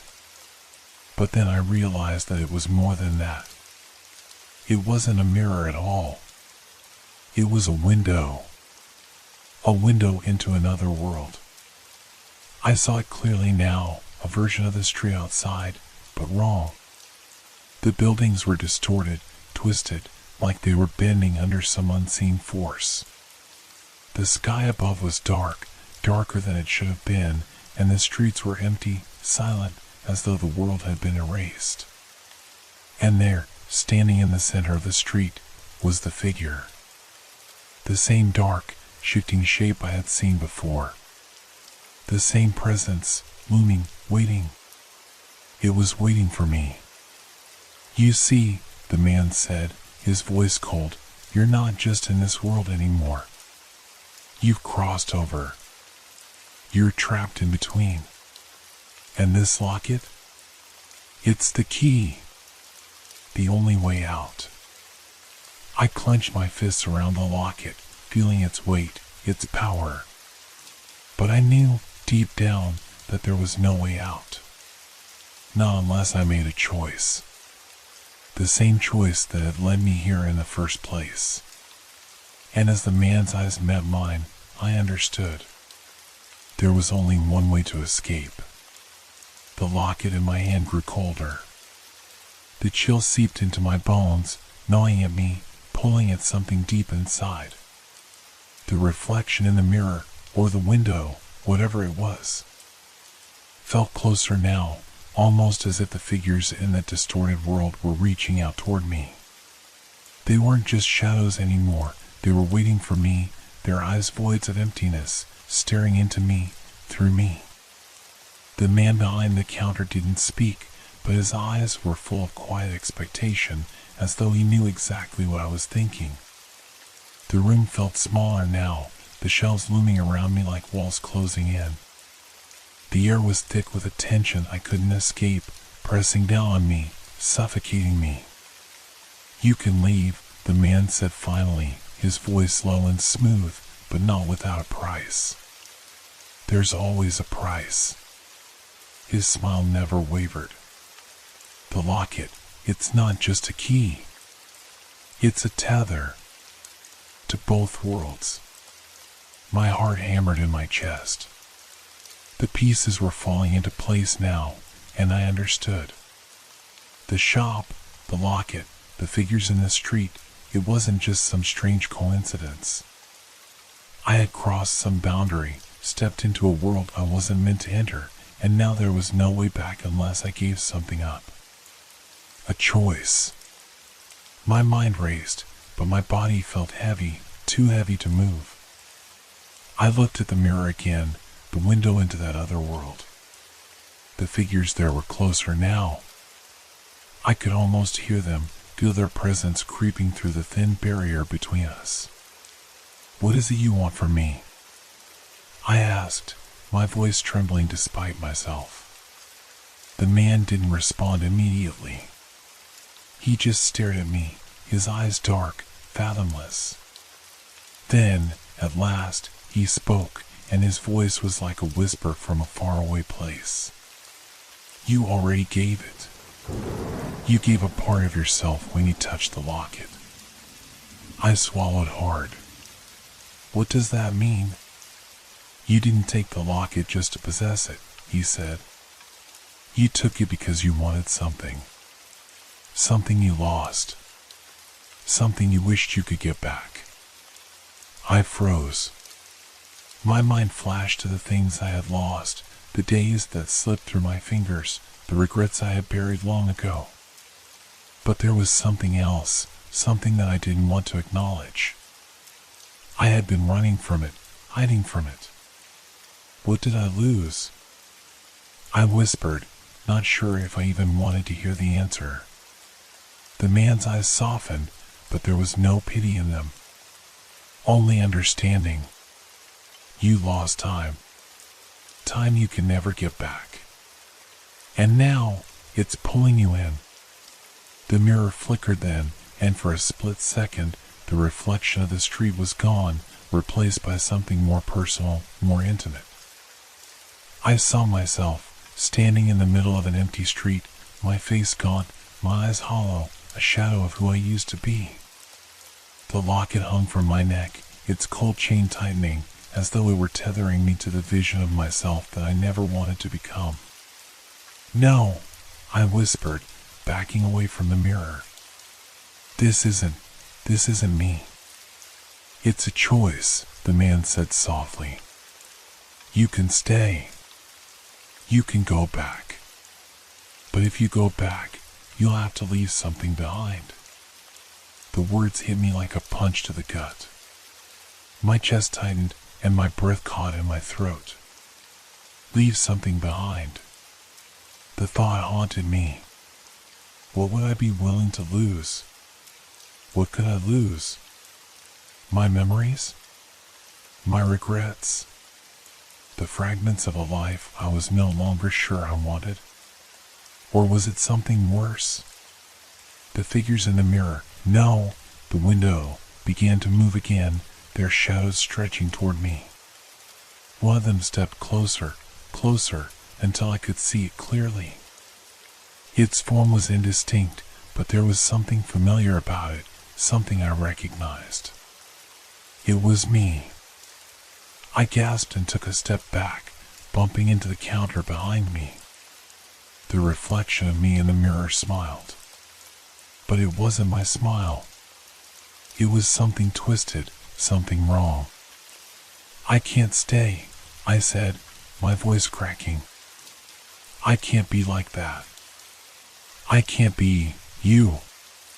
The man behind the counter said nothing, but I could see the answer in his eyes. The choice was mine. Leave or stay. I stared down at the locket, the cold metal pressing against my palm. It was an anchor to a past I couldn't escape, to a future I couldn't control. And the only way to break free was to let it go. But would it be enough? Would I be able to leave it all behind? The man had said it. There would always be a price. I closed my eyes, my heart pounding, trying to think clearly, but all I could hear were the whispers. The whispers of the world I had left behind, the world that was trying to pull me back. The door to the shop behind me creaked. The air felt cold again, too cold, and I knew that whatever I decided would be final. You don't have much time, the man said. His voice was quieter now, as though the shop itself was fading, shrinking. The dawn is coming. The choice is yours. The reflection of me in the mirror laughed then, a low, mocking sound, and I felt the weight of it settle deep in my chest. The locket seemed to pulse in my hand, its call growing stronger. And then the whispers grew louder, deafening, a cacophony of voices urging me to make a decision. I took a deep breath, clenching the locket tightly, and stepped toward the door. I stepped through the door, the cold air pressing against my face. For a moment, the world outside seemed unreal, as if the night had never existed at all. The street was still, empty, the faint glow of the street lamps casting long shadows across the pavement. It was just like it had been before I had entered that shop, before I had seen those figures, before I had touched the locket. I closed my eyes and took a deep breath, the air crisp and cool in my lungs. I felt something shift, something subtle and familiar. The heavy weight that had clung to me, that had followed me for so long, seemed to lessen. But it wasn't gone. I looked down at the locket in my hand. The metal was still cold, but now there was a strange light to it, as if the night itself had been captured within its delicate frame. It shimmered faintly, almost as though it was alive, pulsing with a quiet energy.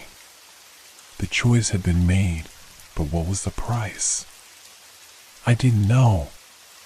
And maybe I didn't want to. The truth of it, the cost of what I had left behind, was something I couldn't bear to face right now.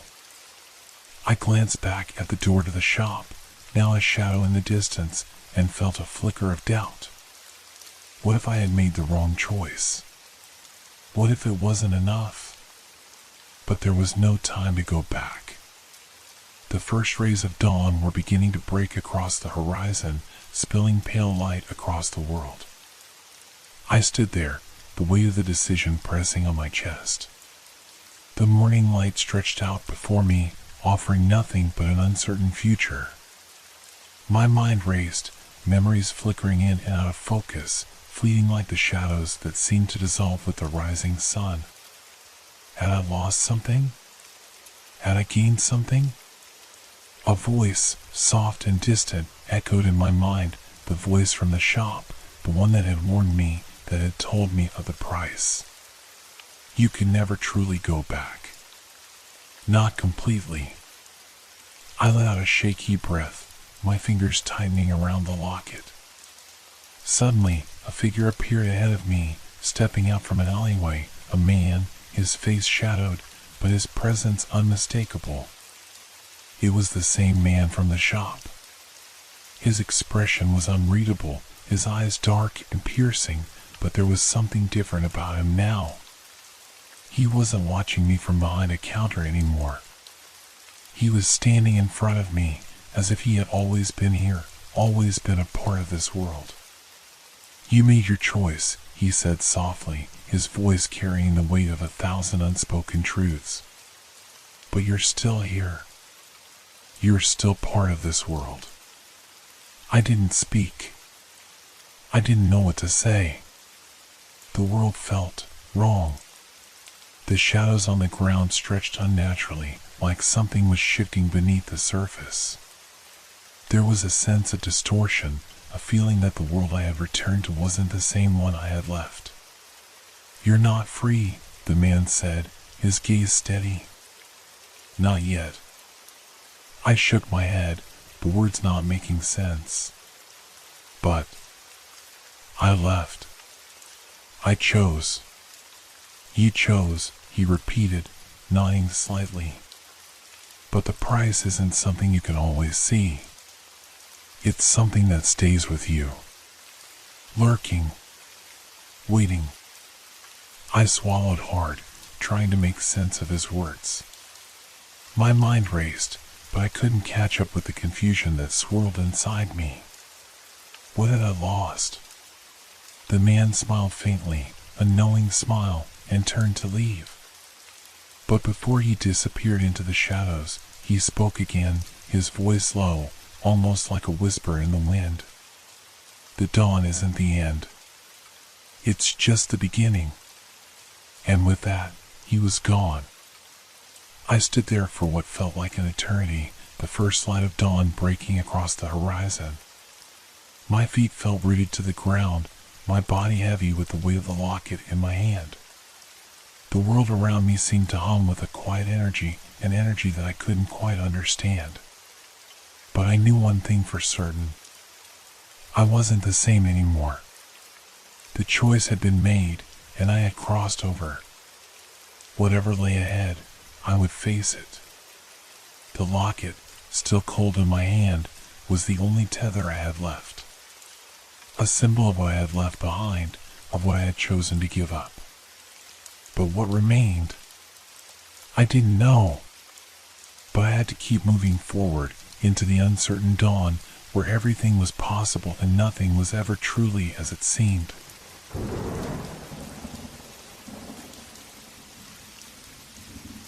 Have you ever stopped to look at your reflection, only to realize it's not quite the same as you?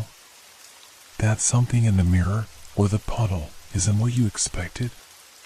What if your reflection started to act differently? What if it started to move on its own? I first noticed it after the rain. The sky had been heavy, swollen with dark clouds, and the air still carried the damp weight of the storm. I was walking home, my footsteps quick and hurried, trying to avoid the lingering puddles that dotted the sidewalks. The cold wind cut through my coat, and I wished I grabbed my gloves before leaving. The city seemed quieter than usual, muffled by the rain-soaked ground. I was passing the corner when I saw it, a small puddle on the edge of the street, its surface still, reflecting the streetlights and the faint outline of the buildings. But there, in the middle of the puddle, something caught my eye. It wasn't my usual reflection. I paused, feeling an unease creep over me, and leaned closer to the puddle. At first, it was subtle. My face looked the same tired eyes, the same hair pulled back in a ponytail. But there was something off. My reflection blinked, but I hadn't moved. I felt this sudden, sharp pull of unease coil in my stomach. My breath caught. I looked down again. The reflection moved. It wasn't exactly what I was doing. My reflection tilted its head, as if curious about me. My own body remained still, frozen by the strange sensation creeping through my veins. It was as though the reflection wasn't just a mirror of me, it was its own thing. It was alive. I stepped back, my heart racing. I glanced around, but there was no one nearby. Just the flickering streetlights and the distant hum of city sounds. No one to witness it but me. Was I imagining it? The rain had just stopped, and I hadn't had enough sleep. I took a deep breath, forced myself to calm down, and turned away. But as I walked past, I couldn't shake the feeling that the reflection in the puddle was still watching me. And not just watching. It was waiting. The next morning, I couldn't stop thinking about it. The image of that strange reflection, the way it had moved on its own, replayed over and over in my mind. I tried to dismiss it, telling myself it was just the way the water had rippled, the odd distortion caused by the streetlights. But when I stepped outside, I found myself walking toward the same spot where I had seen the puddle. The world seemed quieter today. The sun had come out, but the sky was overcast, thick with the remnants of the storm. As I approached the corner, I saw it again, the same puddle, the same reflection. Except it wasn't the same. The puddle hadn't dried. It was still there, its surface still shimmering, reflecting the dull gray of the sky and the buildings around it. I leaned closer, my heartbeat quickening. The reflection was there, but this time it wasn't just my face. There was someone else. A figure stood in the puddle, a woman, me, but not.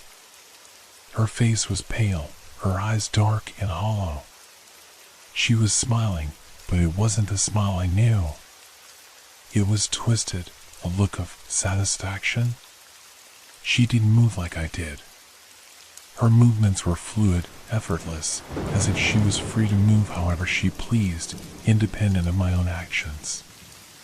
And then she reached up, her fingers tracing the outline of her face in the water, as if she were waiting for me. I jerked back, stumbling. My breath came in quick gasps, the air heavy with the dampness of the morning. I looked around, but there was no one nearby. No one to see what I was seeing. Was it possible? Was this some kind of trick of the light, a lingering effect of the rain? Or was I seeing something else? My pulse quickened as I watched the reflection. She was still there, waiting. The woman in the puddle raised her hand, slowly, deliberately, as if inviting me to join her. Her smile widened, impossibly wide, stretching across her face until it seemed to consume everything. I stepped back, my heart pounding in my chest. The sound of my footsteps seemed unnaturally loud in the empty street. I could feel the pull of the reflection, a magnetic force drawing me toward it, and I had to force myself to look away. But as I turned to leave, something stopped me. The reflection, the other me, was still watching me, her smile frozen on her face. And then, in the stillness of the morning, I could hear something. It was soft at first, just a faint sound, almost like a whisper. I spun around. The puddle was still there, but now the woman was moving. She was no longer just an image. She was alive. She was mimicking my every step, every movement, but not in the way a reflection should. Her movements were too precise, too deliberate. She was following me.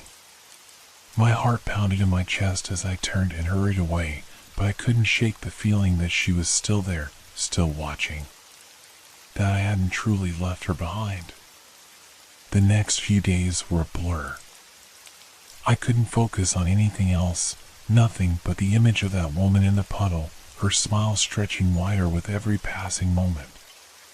No matter how much I tried to distract myself, the memory lingered in the back of my mind like a shadow that refused to leave.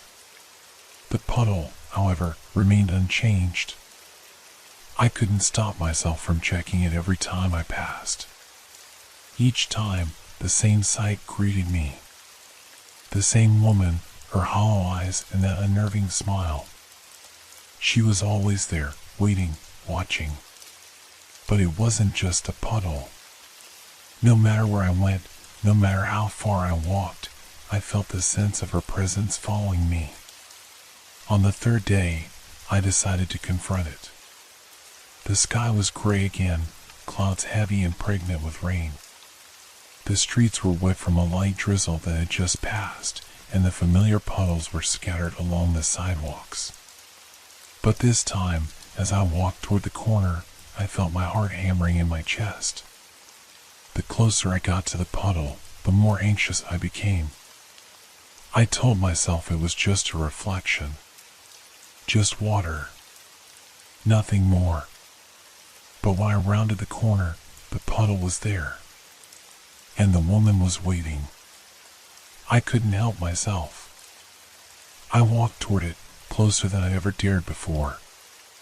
My reflection appeared, but her face was already there. She smiled, but this time the expression was different. There was no trace of innocence, no trace of curiosity. It was more knowing. A smile that felt like a threat. The whispering started again, barely audible. It was like a breeze stirring the air, soft but persistent. The words were nonsensical, just fragments of something I couldn't quite make out. But I could feel the meaning behind them. It was a warning, something I wasn't supposed to understand, yet something that had already wormed its way into my thoughts. "Get away," I whispered to myself, stepping back. But the woman in the puddle only leaned forward, mimicking my movement. Every time I took a step back, she followed. It was as if I was tethered to her, unable to escape. I could feel my breath quicken. My chest tightened as the whispering grew louder. "She wants me to stay." I turned and ran. The sound of my footsteps seemed deafening, each stride filled with fear. But as I fled, I could hear it, something else, something heavier, footsteps behind me. My breath caught in my throat. The whispers faded, replaced by the sound of those approaching steps. They were growing louder, closer, until they sounded like someone was right behind me. I whirled around, heart in my throat. But there was nothing there. The street was empty. But the puddle remained. And so did she. I froze in place, my eyes darting toward the corner where the puddle still stood. It hadn't moved. Yet the air around it felt wrong, dense, as if something had shifted beneath the surface. Suddenly, my phone buzzed in my pocket, startling me. I fumbled to take it out, my hands trembling. It was a message from my friend, Anna. I hadn't heard from her in days. "Hey, are you okay? I saw something weird last night. You were in the park, right? I saw your reflection, but it wasn't you. It was off." My breath caught in my chest. How did she know? I stared at the message, my fingers frozen on the screen. How had Anna seen it? How had she seen me? I had to tell her, I had to explain, but the words wouldn't come. The panic rose in my throat, choking me. The footsteps came again. I spun around, eyes wide, but there was still nothing. Just the puddle, reflecting the gray sky. I backed away slowly, my body shaking, the feeling of eyes upon me intensifying. The longer I stared at the puddle, the more I began to question whether what I saw was real at all. Was it just some trick of the light? A shadow playing with my mind? Or was it something darker, something worse? I couldn't take it anymore. I turned and ran, ignoring the panic that clenched my gut. But the fear lingered with me, following me like the whispering voice that had become my constant companion. Was I losing my mind? Or was there something else out there, something that wasn't supposed to be? The next morning, I couldn't bring myself to check the puddle. I couldn't bear to face it, to see the woman's mocking face staring back at me. I stayed inside all day, but by evening, I couldn't resist. I had to know. I stood at the window, staring down at the street below, watching the rain start again. I could feel the pull of the puddle even from here. And then, just as I had feared, I saw it, her face, in the window reflection. She was in my house. I gasped, stumbling back from the window. My pulse raced in my ears, blood thrumming through my body as my eyes remained fixed on the reflection in the glass. The woman, the one from the puddle, was standing just outside my window. She wasn't in the street, no. She was on the other side of the glass, staring directly at me with those hollow eyes, her smile stretched unnaturally wide. My heart pounded, every instinct screaming at me to move, to run, but my feet felt like they were glued to the floor. How could this be possible? She had been in the puddle, the water. But now she was in the reflection. I turned quickly, desperate to look at the room behind me. The empty, familiar room. But when I glanced back at the window, she was still there, motionless, waiting. The world outside was now darker, the rain falling in sheets, but her face, it hadn't changed. I rushed to the door, unlocking it in a frantic haze. My hands were shaking as I pulled it open. The air outside was damp and cold, but there was no sign of her. No one in the street. The world was still. I spun back around and slammed the door shut, my breath coming in ragged gasps. I leaned against it, heart still racing, mind spinning with disbelief. How had she gotten in? I wanted to scream, to shout for help, but the thought was hollow. Who could I even turn to? Who would believe me? My mind was clouded, the lines between reality and nightmare blurring into something indistinct, something terrifying. The woman in the puddle wasn't just an illusion. She was something else. Something that had crossed over from the reflection to the real world. But how? The whispering started again, a soft rustling sound at first, but it quickly grew louder. It was coming from inside the house, just beyond the walls. The voice was familiar, but twisted, like the faint echoes of my own thoughts. Come back. Come back to me. The whisper cut through the silence, a cold chill creeping through the air. It felt like a command, a demand that I couldn't ignore. I looked at the clock. It was just past midnight. A thick silence hung in the air, broken only by the soft sound of the rain outside. Everything felt too still, too quiet. I turned toward the mirror in the hallway. I didn't want to, but my feet moved toward it as if drawn by an invisible force. I could feel my breath quicken again as I stepped closer, the room around me growing darker. And then I saw it. Her reflection. Not in the puddle. Not outside. But here, in the mirror. She was standing behind me, as though she had stepped right out of the reflection and into the room. Her hollow eyes locked onto mine, and her smile was even wider than before, spreading unnaturally across her face. I wanted to scream, but no sound came. The chill in the air tightened, and I could see my own reflection in the glass, my own reflection, standing motionless, unmoving, as if frozen in time. The woman moved, taking slow, deliberate steps toward me. I didn't dare to turn around, but I could feel her presence behind me.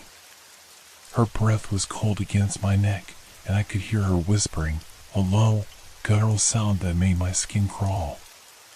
You belong to me now. Forever. My heart hammered in my chest. I was trapped. There was nowhere to run, nowhere to hide. The reflection had crossed the threshold, and now she was in the real world, with me. I took a step forward, away from the mirror, but it was no use. Her presence filled the space, pressing against me, suffocating me with its weight.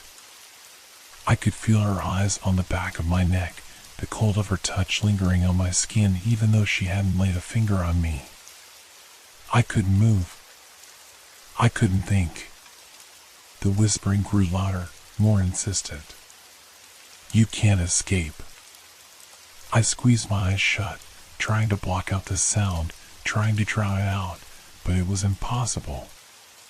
The voice wasn't just in my ears, it was in my head, in my thoughts.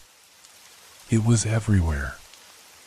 I turned around suddenly, desperate to face her, to confront whatever this thing was, but the hallway was empty. The mirror was empty. The reflection was gone. I was alone again. For a moment, I thought it was over, that it had all been some twisted nightmare, a trick of my mind. But as I caught my breath, I saw something in the corner of my movement, a shadow. I turned just in time to see it. There, standing in the doorway of the living room, was the woman. She was different this time. Her smile was gone, replaced by an expression of twisted hunger. Her face, once pale and hollow, was now filled with something far darker, something far more terrifying. She stepped toward me, her movements slow and deliberate. I wanted to run, but I couldn't move. Her eyes locked with mine, and I felt a shiver crawl up my spine, as if something cold and unearthly was seeping into my very being. The mirror was still behind me. I could feel it calling to me, the reflection waiting for me to return. But the woman was closer now, her cold, clammy hand reaching toward me. I could hear the faint sound of water dripping on the floor, like the sound of a puddle forming, of something new, something awful. It was too late. I froze, unable to move, unable to breathe. Her hand reached out slowly, fingers curling toward me like the grasp of some unseen force, and for a moment, time seemed to stretch. Every second felt like an eternity. My mind screamed for me to run, but my body betrayed me. I couldn't tear my eyes away from her, from the horror that was standing in front of me. The room seemed to shrink, the air thickening with each slow, deliberate movement she made. Her smile, it wasn't a smile anymore, just a grotesque, silent snarl that twisted her features into something barely human. Her eyes, dark and hollow, seemed to pull pulling me into the depths of something I couldn't comprehend. I wanted to scream, but no sound came. There was only the deafening silence of the room and the faint, wet sound of her steps as she moved closer. My breath came in shallow, panicked gasps. I backed away, my feet stumbling as I tried to put distance between us, but there was nowhere to go. The walls seemed to close in on me, the hallway stretching endlessly before me. And then, I remembered the mirror. It was still there, behind me. The reflection of the room, cold and distorted, mirrored everything that I could see, but with a difference. She was still there. Not just behind me, she was inside the reflection, moving toward me from the mirror, as if she were stepping through the glass itself. She was in both worlds now, straddling the space between reality and reflection. The mirror wasn't a barrier anymore. It had become a doorway. In the reflection, I saw myself. But it wasn't me. It was the woman. My face, twisted and wrong, wearing my skin. The same hollow eyes, the same monstrous grin. My reflection was not me, it was her. Panic surged through my veins, my chest tight with terror. I spun around, eyes wide, only to find the space behind me empty. The woman was gone, but I could still feel her. I could feel the weight of her presence, her cold breath on my skin, her invisible fingers trailing across my arm. I ran. I ran faster than I ever had before, my feet slapping against the hardwood floor. But no matter where I turned, no matter where I looked, the air felt thick with something I couldn't explain. There was no escaping it. I burst through the door, out into the empty streets. The cold night air hit my face, but it didn't help. It didn't clear the fog that had settled over my mind. I was running from something I couldn't understand, something I couldn't escape. The puddle. The woman. I had to get away. But the harder I ran, the stronger the pull became.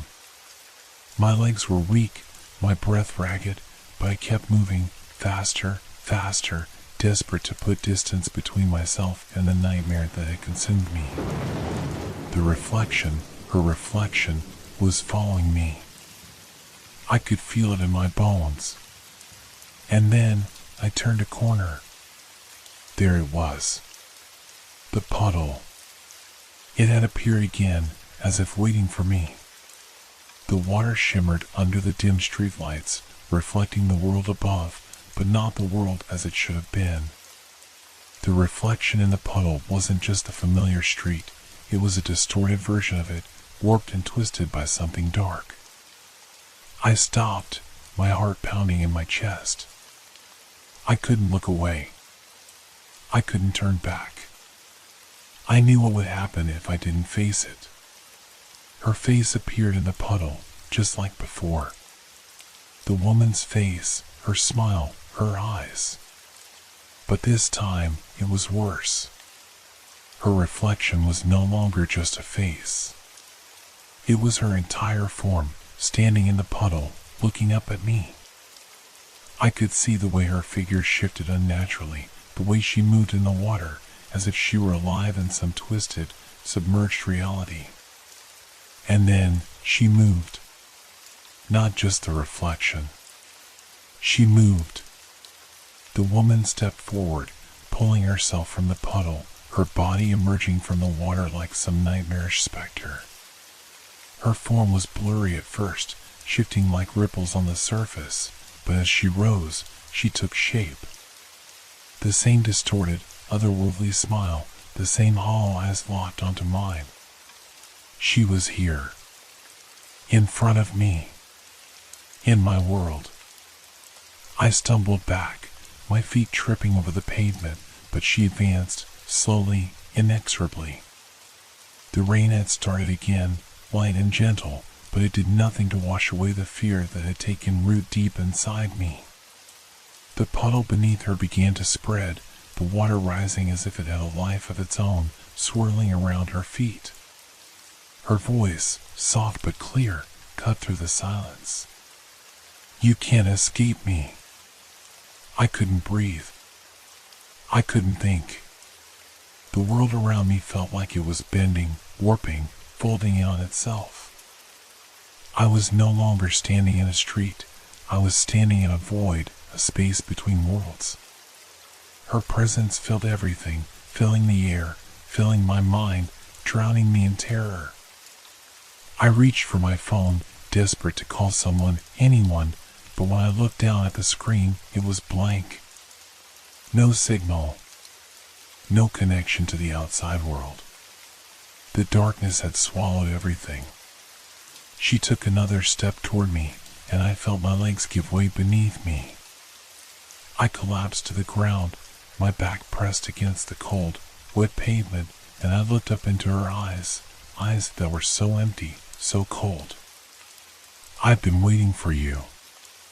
The words echoed in my mind, the voice seeping into every thought, every heartbeat. There was no escape. She had already claimed me. And then, as the darkness swallowed the last of the light, I realized the truth. The reflection wasn't just something I could see. It was something I had become. The woman, the thing in the puddle, had always been a part of me. I had always been a part of it. There was no way out. I had crossed over.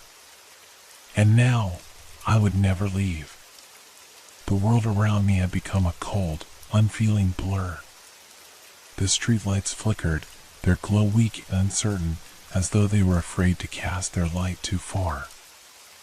I lay on the ground, trembling, eyes locked onto the face of the woman emerging from the puddle, my heart a drumbeat of terror. But there was something else in the air. Something heavier than fear, something that pressed against my chest, making it harder to breathe. She wasn't the only presence here anymore. In the distance, I thought I heard a sound, barely perceptible at first, like the faintest rustling of paper or the soft brushing of fabric against skin.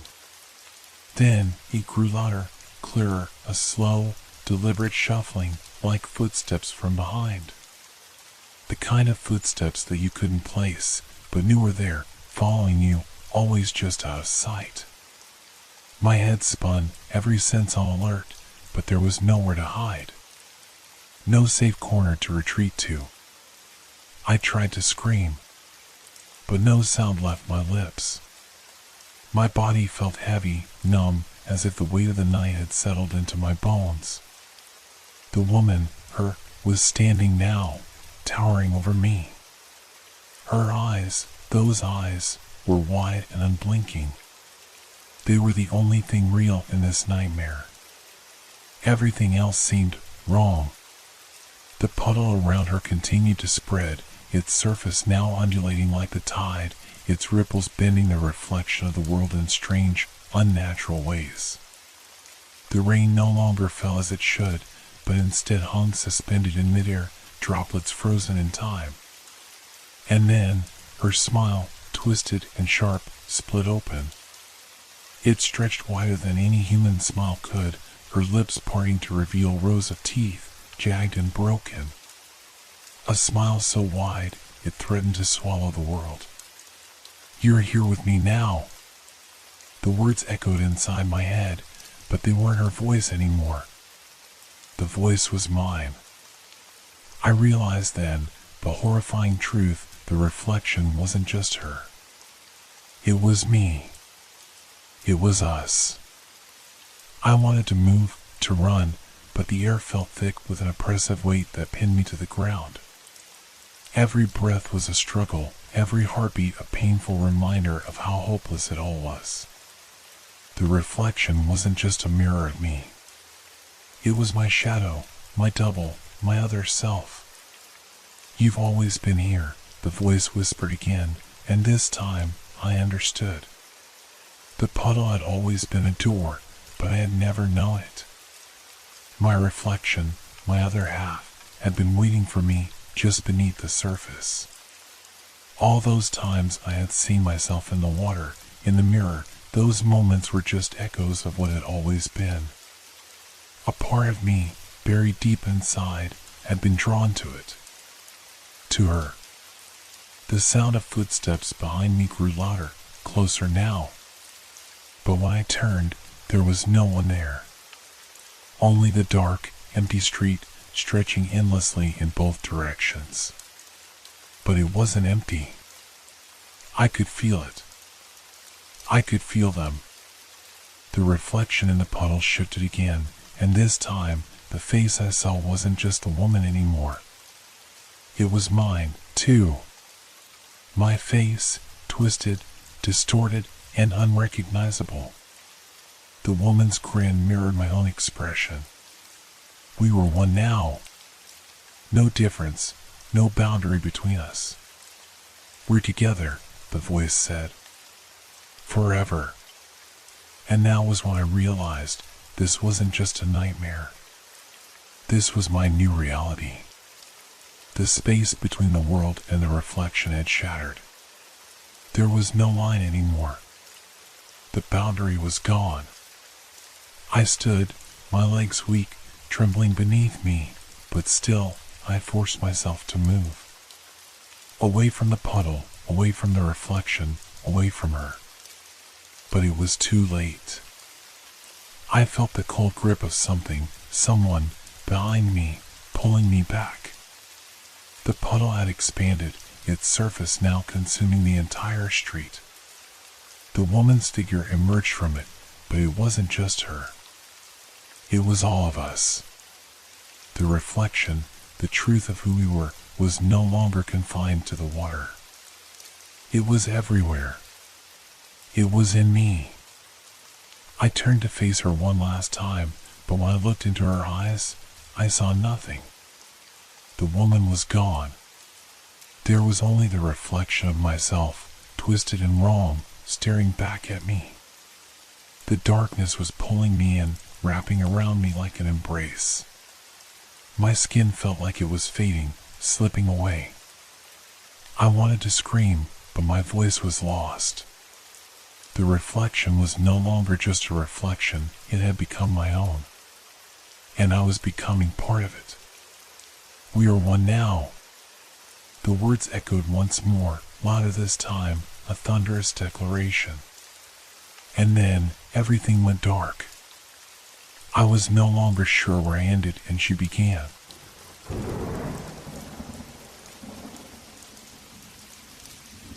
Have you ever met someone who shouldn't exist, but somehow does? What would you do if the person you knew disappeared, only to have everyone else deny their very existence?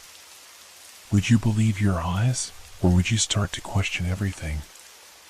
I never imagined something like this could happen to me. I had always thought that the world I lived in, my routine, my job, my colleagues, was as predictable and solid as a well-worn path. But then, on a Monday morning, things changed.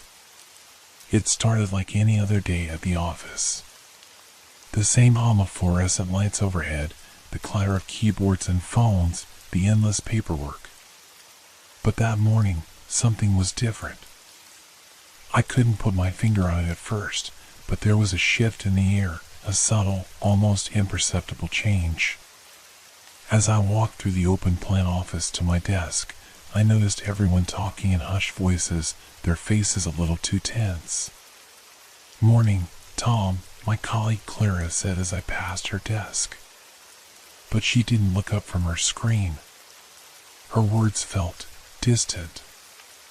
I settled into my chair, trying to shake off the unease that had crept in. I had barely opened my email when the door to the office opened with a creak, and in walked a man I had never seen before. He was tall, with neatly combed hair and a dark suit that made him stand out in a sea of casual office attire. His presence immediately filled the room with a strange tension, and all conversation stopped. For a brief moment, everything felt still, as though the office was holding its breath. "Good morning, everyone," the man said, his voice smooth, almost too smooth. I'm Inspector Harrow. I've been assigned to oversee some changes in this department. I didn't know who he was or why he was here. But then again, we often had visitors, higher-ups, or people from other departments. It was nothing out of the ordinary. But there was something in the way he spoke, the way he looked at each of us, that made me feel like we were being scrutinized. Every movement he made was calculated, precise. As he walked around the room, shaking hands and making small talk, I felt an odd shiver run down my spine. I glanced around at my colleagues. Clara was smiling, but her eyes were wide, almost unnaturally wide. John, the head of the team, was stiff, his lips pressed into a tight line. Something was wrong, but I couldn't pinpoint what. The rest of the day passed uneventfully. Inspector Harrow spent most of the time quietly observing, taking notes, and asking questions about the department's workflow. He seemed genuinely interested, but there was something about the way he asked his questions, so precise, so probing, that made me uncomfortable. As the day drew to a close, I overheard John telling Clara, in a low voice, that he was glad this inspection was over with.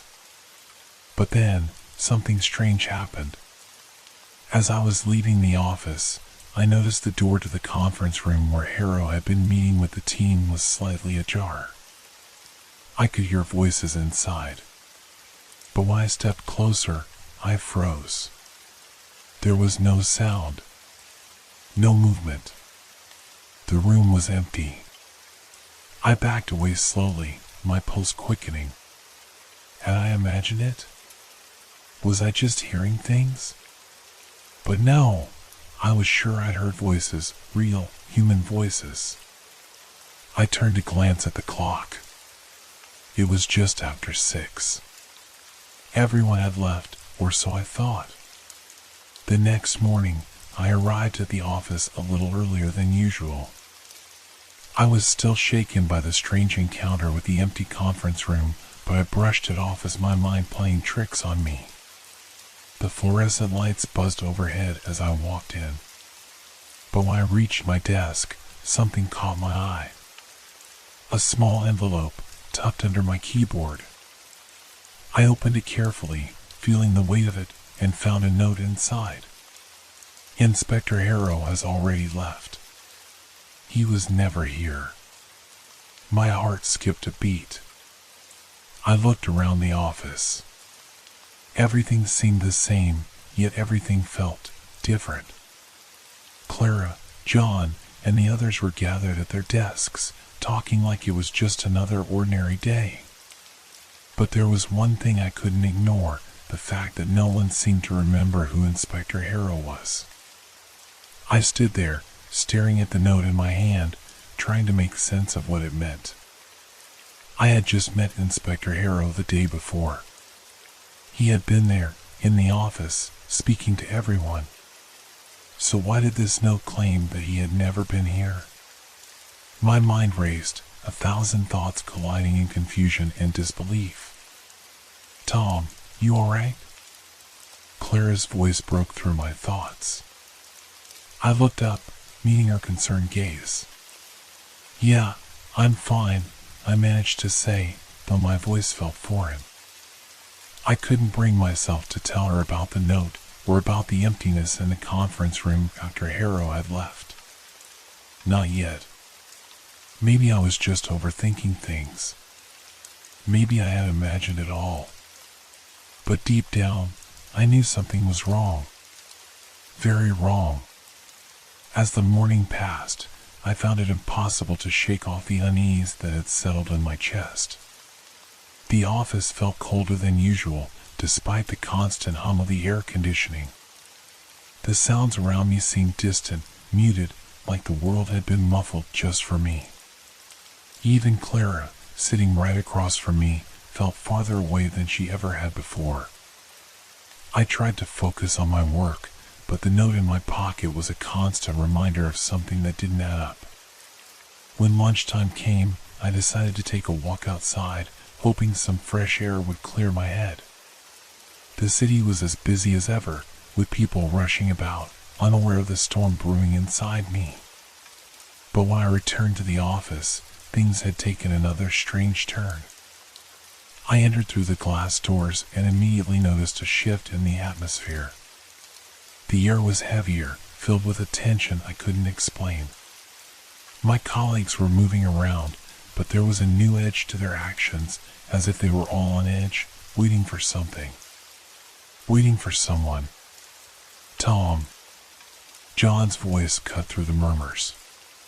He was standing at the entrance of the conference room, his face pale. We need to talk. I followed him inside, my heart pounding. John's hands were shaking as he closed the door behind me, glancing over his shoulder as if making sure no one was watching. Do you remember Inspector Harrow? He asked, his voice tight with anxiety. Of course, I replied, feeling a knot form in my stomach. He was here yesterday. He spoke to all of us. He was inspecting our department, right? John's face twisted into a grimace. He looked around the room once more before speaking again. That's what I thought too. But no one else remembers him. Not a single person. Clara doesn't, neither does Sarah or Michael. It's like he was never here. I froze. It was exactly the same thing that had happened to me. But I saw him. I talked to him. He was real, I said, my voice cracking as disbelief began to settle in. I know, John whispered. I saw him too. But when I asked the others about him this morning, they looked at me like I was crazy. They said no one had visited yesterday. There's no record of him in the system, no paperwork, nothing.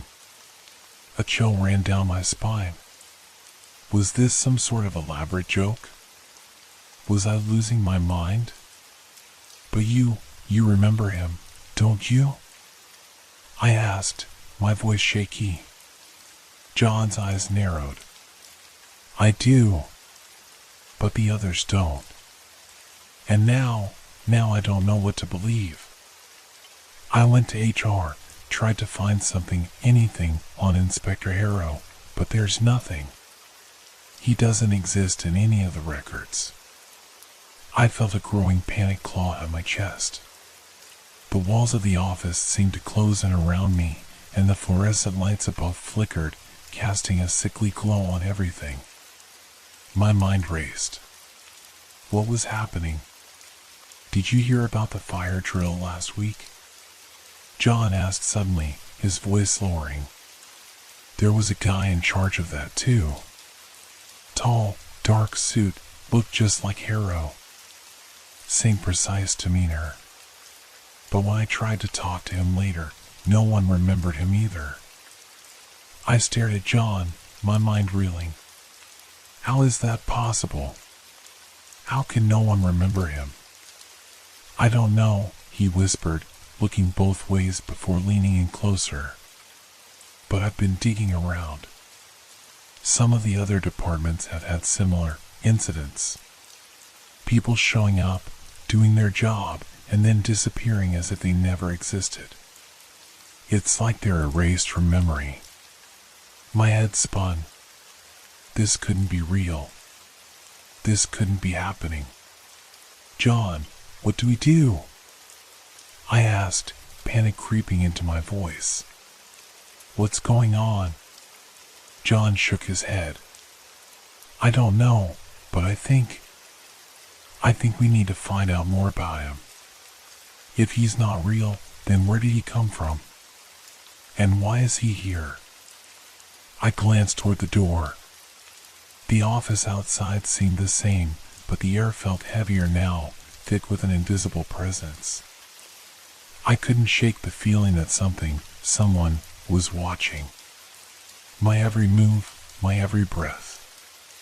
And just as I was about to speak again, the door to the conference room opened, and there, standing in the doorway, was Inspector Harrow. But it wasn't possible. He shouldn't be here. He couldn't be here. He smiled, his eyes gleaming coldly as he looked at me. "Tom, John," he said, his voice smooth and calm, "I'm afraid we have a problem." I froze in place. My heart hammered in my chest, and I could feel a bead of cold sweat slide down my back. There he was, standing in the doorway, perfectly composed, as if he had never been absent. As if everything was completely normal. "Inspector Harrow," I managed to say, my voice thin and shaky. You were here yesterday. I saw you." He stepped into the room slowly, his eyes never leaving mine. His movement was smooth, deliberate. "I know," he said, his voice calm, almost too calm. "I was here yesterday, Tom. And today. And I'll be here again tomorrow. But..." I stammered, unable to form a coherent thought. John and I, we were just talking about you. About how no one else remembers you." The words hung in the air, heavy with confusion and dread. The atmosphere in the room seemed to shift as he moved closer, his presence filling the space. The silence that followed was suffocating. John was staring at Harrow, his face a mix of disbelief and fear. Harrow's smile never wavered as he looked between us. "I'm aware of your concerns," he said, his tone like smooth ice.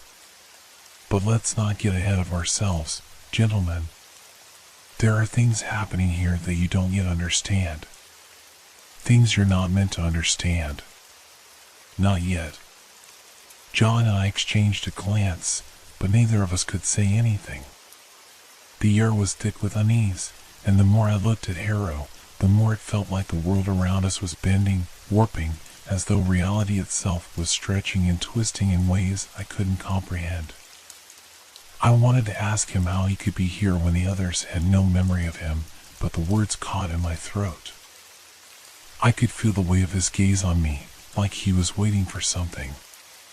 Waiting for me to understand something that I couldn't even begin to grasp. "You're not real," John finally spoke, his voice barely above a whisper. All of this, it doesn't make sense. None of this makes sense." Harrow's smile remained unchanged, though there was a flicker of something dark in his eyes. "John, you're beginning to understand," he said softly. "You see, sometimes reality is much more fragile than we care to admit. What's real, what's imagined, it can blur. And when it does, things, people, start to disappear. Or perhaps they never really existed in the first place." I felt a chill run through me. His words sank deep, like nails being driven into my mind, and for the first time, I realized that Harrow wasn't just speaking in riddles. There was a hidden meaning in everything he said. He wasn't just some random inspector. He was something else entirely, something far more unsettling than I could comprehend. John's expression twisted in confusion, then fear. "What do you mean? What are you trying to tell us?" Harrow paused, as if considering whether to continue. His eyes flicked to the window, where the faint light of the late afternoon streamed through the blinds, casting long shadows across the room. "There are things happening here in this office," he said slowly. "Things that can't be explained. But that's why I'm here. To keep the order, to make sure everything stays in place." "In place?" I repeated, struggling to understand. "What do you mean, in place? You think that everything here, everything you see, is what it seems?" Harrow's voice dropped an octave, sending a shiver down my spine. "You think your memories are real? Your thoughts? Your experiences?" I could feel the room grow colder, the shadows growing longer as his words sank in. The walls seemed to press closer, and the air was thick with an almost palpable tension. There's more to this world than you know, Tom. More than anyone could possibly understand. But there are forces at work, forces that must remain hidden. Forces that you and your colleagues, your world, aren't meant to see. I felt like I was suffocating, like I was losing my grip on reality. His words were twisting, turning in my mind, becoming something I couldn't escape. "Why are you doing this?" John asked, his voice trembling. "Why are you here? What do you want from us?" Harrow tilted his head slightly, as if considering the question. "I don't want anything from you, John. I'm just here to ensure things continue as they should. People like you, people like Tom, you're the ones who are in danger. You're the ones who need to be kept in check." I stepped back, my mind racing. "What do you mean, kept in check?" My voice cracked as I tried to make sense of the nightmare unfolding before me. Harrow didn't answer at first. He simply stared at us, his expression cold and calculating. Then, with a barely noticeable sigh, he spoke again. "You'll understand soon enough," he said softly. "If you survive long enough to see the truth." I felt a surge of terror as his words echoed in my mind. Survive? What are you talking about? But Harrow didn't answer. Instead, he turned and walked toward the door, his footsteps slow and deliberate, as though he had all the time in the world. "Keep your eyes open," he said as he reached for the door handle. "Things aren't what they seem. Not here. Not anywhere." The door clicked shut behind him, leaving me and John standing in the room, frozen, unable to move. For a moment, neither of us spoke. My mind was spinning, trying to grasp everything he had said, trying to hold on to some semblance of reality. But it was slipping away, like sand through my fingers. And then, just as I thought I might snap, I heard it. A sound, soft at first, but unmistakable, a knock. A knock at the door. But Harrow was gone. "Is someone there?" John called out hesitantly. His voice was barely a whisper, as if he feared the answer. There was no reply. Only silence. But I knew it wasn't over. I knew it was just beginning. And whatever Harrow had warned us about, it was coming for us. The silence in the room was deafening. The knock that had echoed through the door was so faint, so subtle, that it felt more like a memory than a real sound. I glanced at John, whose face was pale, his lips pressed tightly together as though holding back the flood of questions and fear that were clawing at him. "Should we open the door?" I whispered, my voice barely audible, as though speaking too loudly might shatter the fragile calm we had left. John didn't respond right away. He stared at the door, his body rigid, as if waiting for the knock to come again, or perhaps for something else to make itself known. It felt like the room had shrunk, the walls closing in around us. The air was thick with tension, heavy, oppressive. "I don't know," John finally muttered, his voice strained. "I don't think we should. But if it's him again." "We need to know what's going on," I said, though doubt clung to my every word. I had no idea what knowing would even mean at this point. We had already learned more than we were ready for. I moved cautiously towards the door, my steps slow, deliberate. My heart pounded in my chest as I reached for the handle. For a moment, I hesitated, my hand hovering just inches above it. A part of me wanted to turn and run, to escape whatever twisted reality we had found ourselves in. But the other part, the part that still clung to reason, insisted that we needed answers. And the answers, it seemed, were just on the other side of that door. With a deep breath, I turned the handle and pulled the door open. There was no one there. The hallway outside was empty, the lights flickering slightly, casting long shadows on the walls. It looked just like it had moments before Harrow entered. Ordinary. Unremarkable. But there was an undeniable sense of wrongness in the air. As if the world itself was holding its breath, waiting for something to happen. Nothing, I muttered, my voice strained with disappointment and confusion. I closed the door softly behind me and turned back to John. No one's there. But John didn't look relieved. Instead, his eyes were wide with fear, his hand gripping the back of his chair as if he were about to flee. He was staring at the wall, his gaze fixed on something just out of reach, something I couldn't see. "Tom," he whispered, his voice trembling. "There's something wrong with this place. It's not just Harrow. It's everything." I followed his gaze. The room, which had seemed so normal just moments ago, now felt colder, darker. The shadows on the walls were deeper, more pronounced, and the air felt thicker. There was a quiet hum now, almost imperceptible at first, but growing steadily louder. It was a sound like a low murmur, like the earth itself was shifting beneath us. "John," I started, but I didn't know how to finish. The words seemed to catch in my throat. There was no explanation. No rational explanation for what was happening.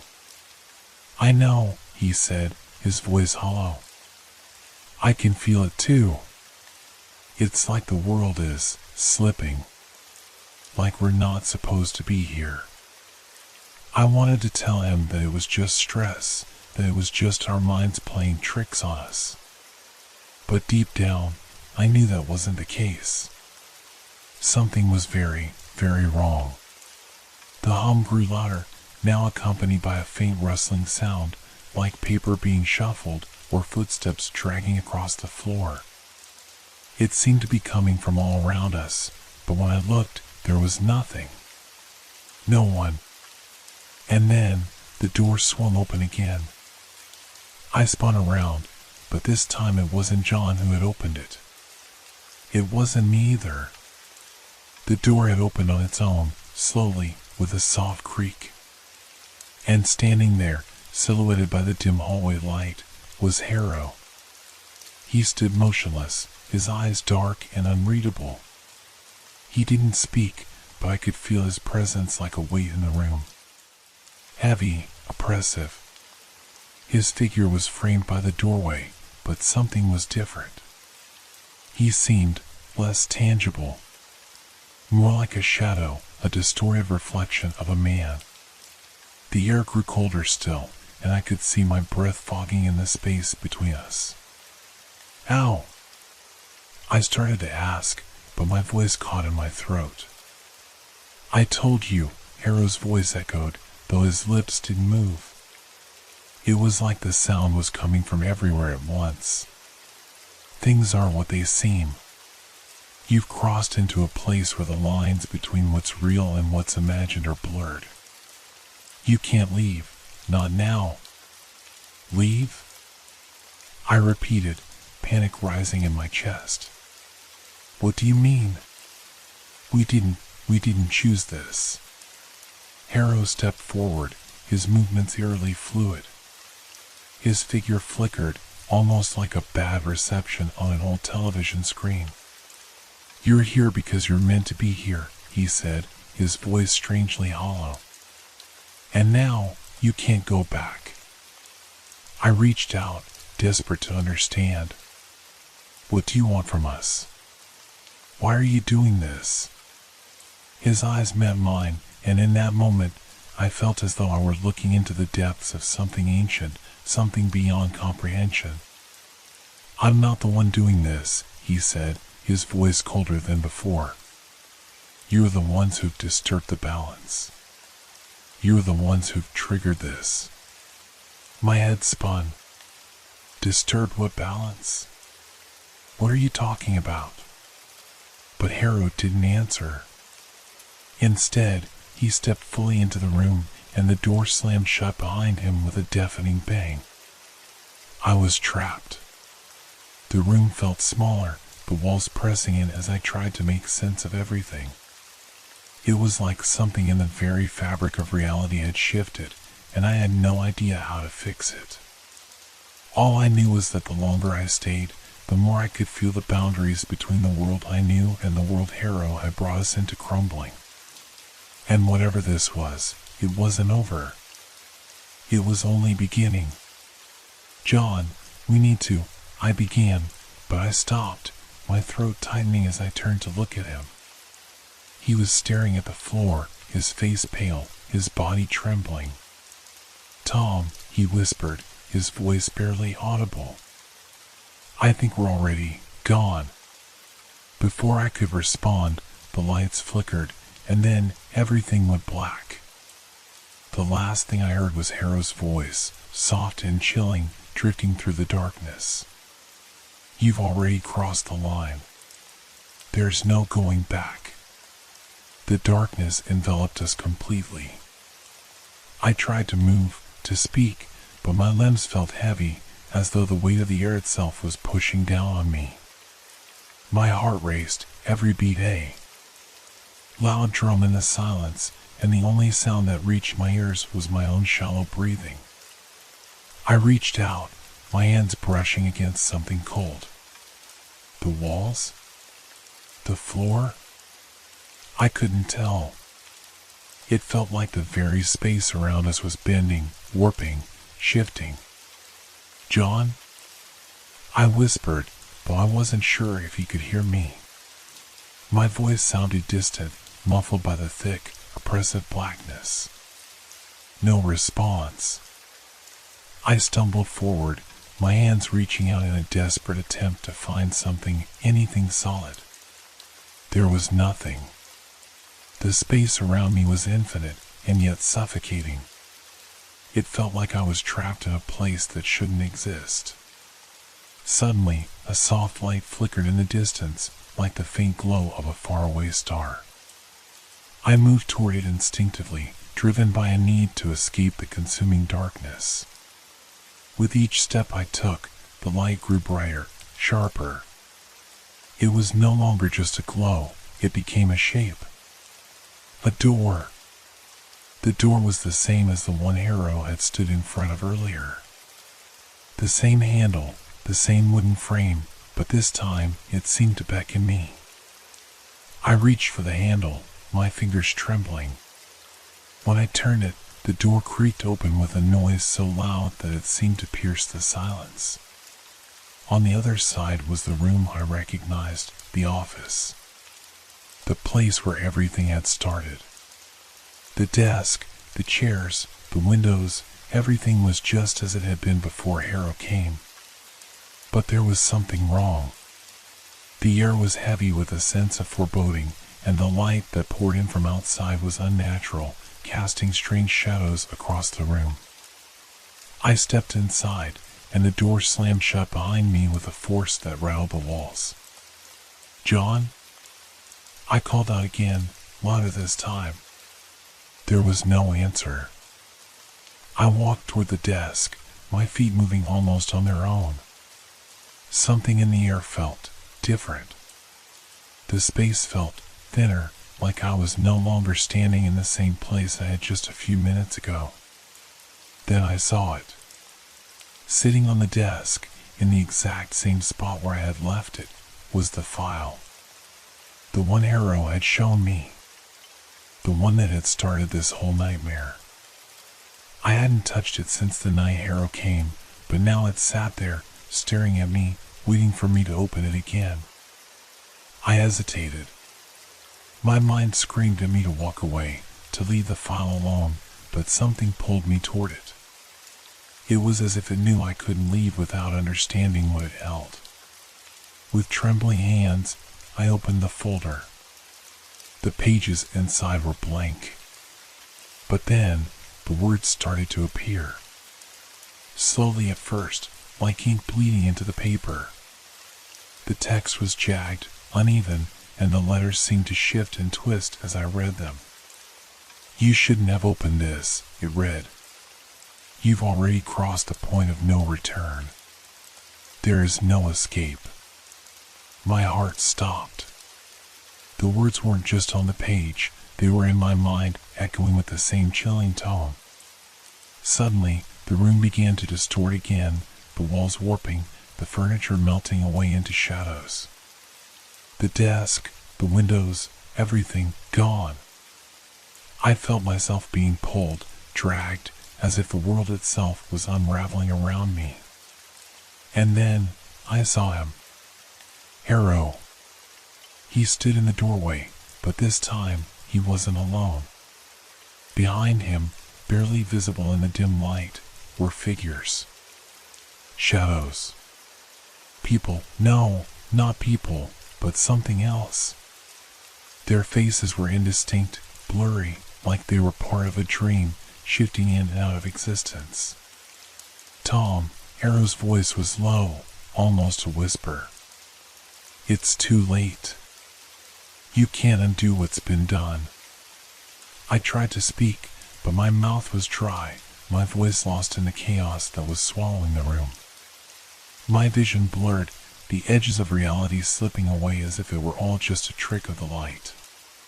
Harrow stepped closer, his face now fully visible, but his features seemed wrong. His eyes were empty, hollow, like there was nothing inside them. Like he wasn't really there at all. "You were never meant to know the truth," he said, his voice now a low, resonant hum that filled the space. "You've entered a place between worlds, where nothing makes sense. Nothing is real. And once you've crossed the threshold, there's no turning back." I backed away, my body trembling, my mind reeling. I couldn't understand. None of this made sense. This wasn't real. It couldn't be. But then I saw something that made my blood run cold. Behind Harrow, one of the figures moved forward. Its face was nothing but a blur, but as it stepped closer, I saw its hands. They were wrong. Twisted. Deformed. And then, the room shifted again. This time, it wasn't just the office that distorted, it was the entire world. The walls, the ceiling, the very air around me stretched and twisted, warping in ways that no place could. And in the center of it all stood Harrow, his figure flickering in and out of existence like a broken reflection in a shattered mirror. "You've already crossed the line," he repeated, his voice now fading into a distant echo. "You're part of this place now, and you will never leave." And just like that, everything went dark. For a long moment, I was suspended in nothingness, floating in the void. I didn't know how much time had passed, or if time had any meaning in this place at all. When I opened my eyes again, I was back in the office. The real office. The one I knew. But everything was wrong. The walls were cracked, the furniture was overturned, and the windows, they were covered in grime, the light outside barely filtering through the thick layers of dust. I looked around, but there was no one. No John. No Harrow. Only the file. The one sitting on the desk, just as it had before. But now, the words on the page were different. "You've already crossed the line," it read, in bold, clear letters. "And there is no going back." I sat there, staring at the words, my heart pounding in my chest. I wanted to scream, to break free from this nightmare, but I knew deep down that it was too late. I had crossed the line. And now, I was trapped.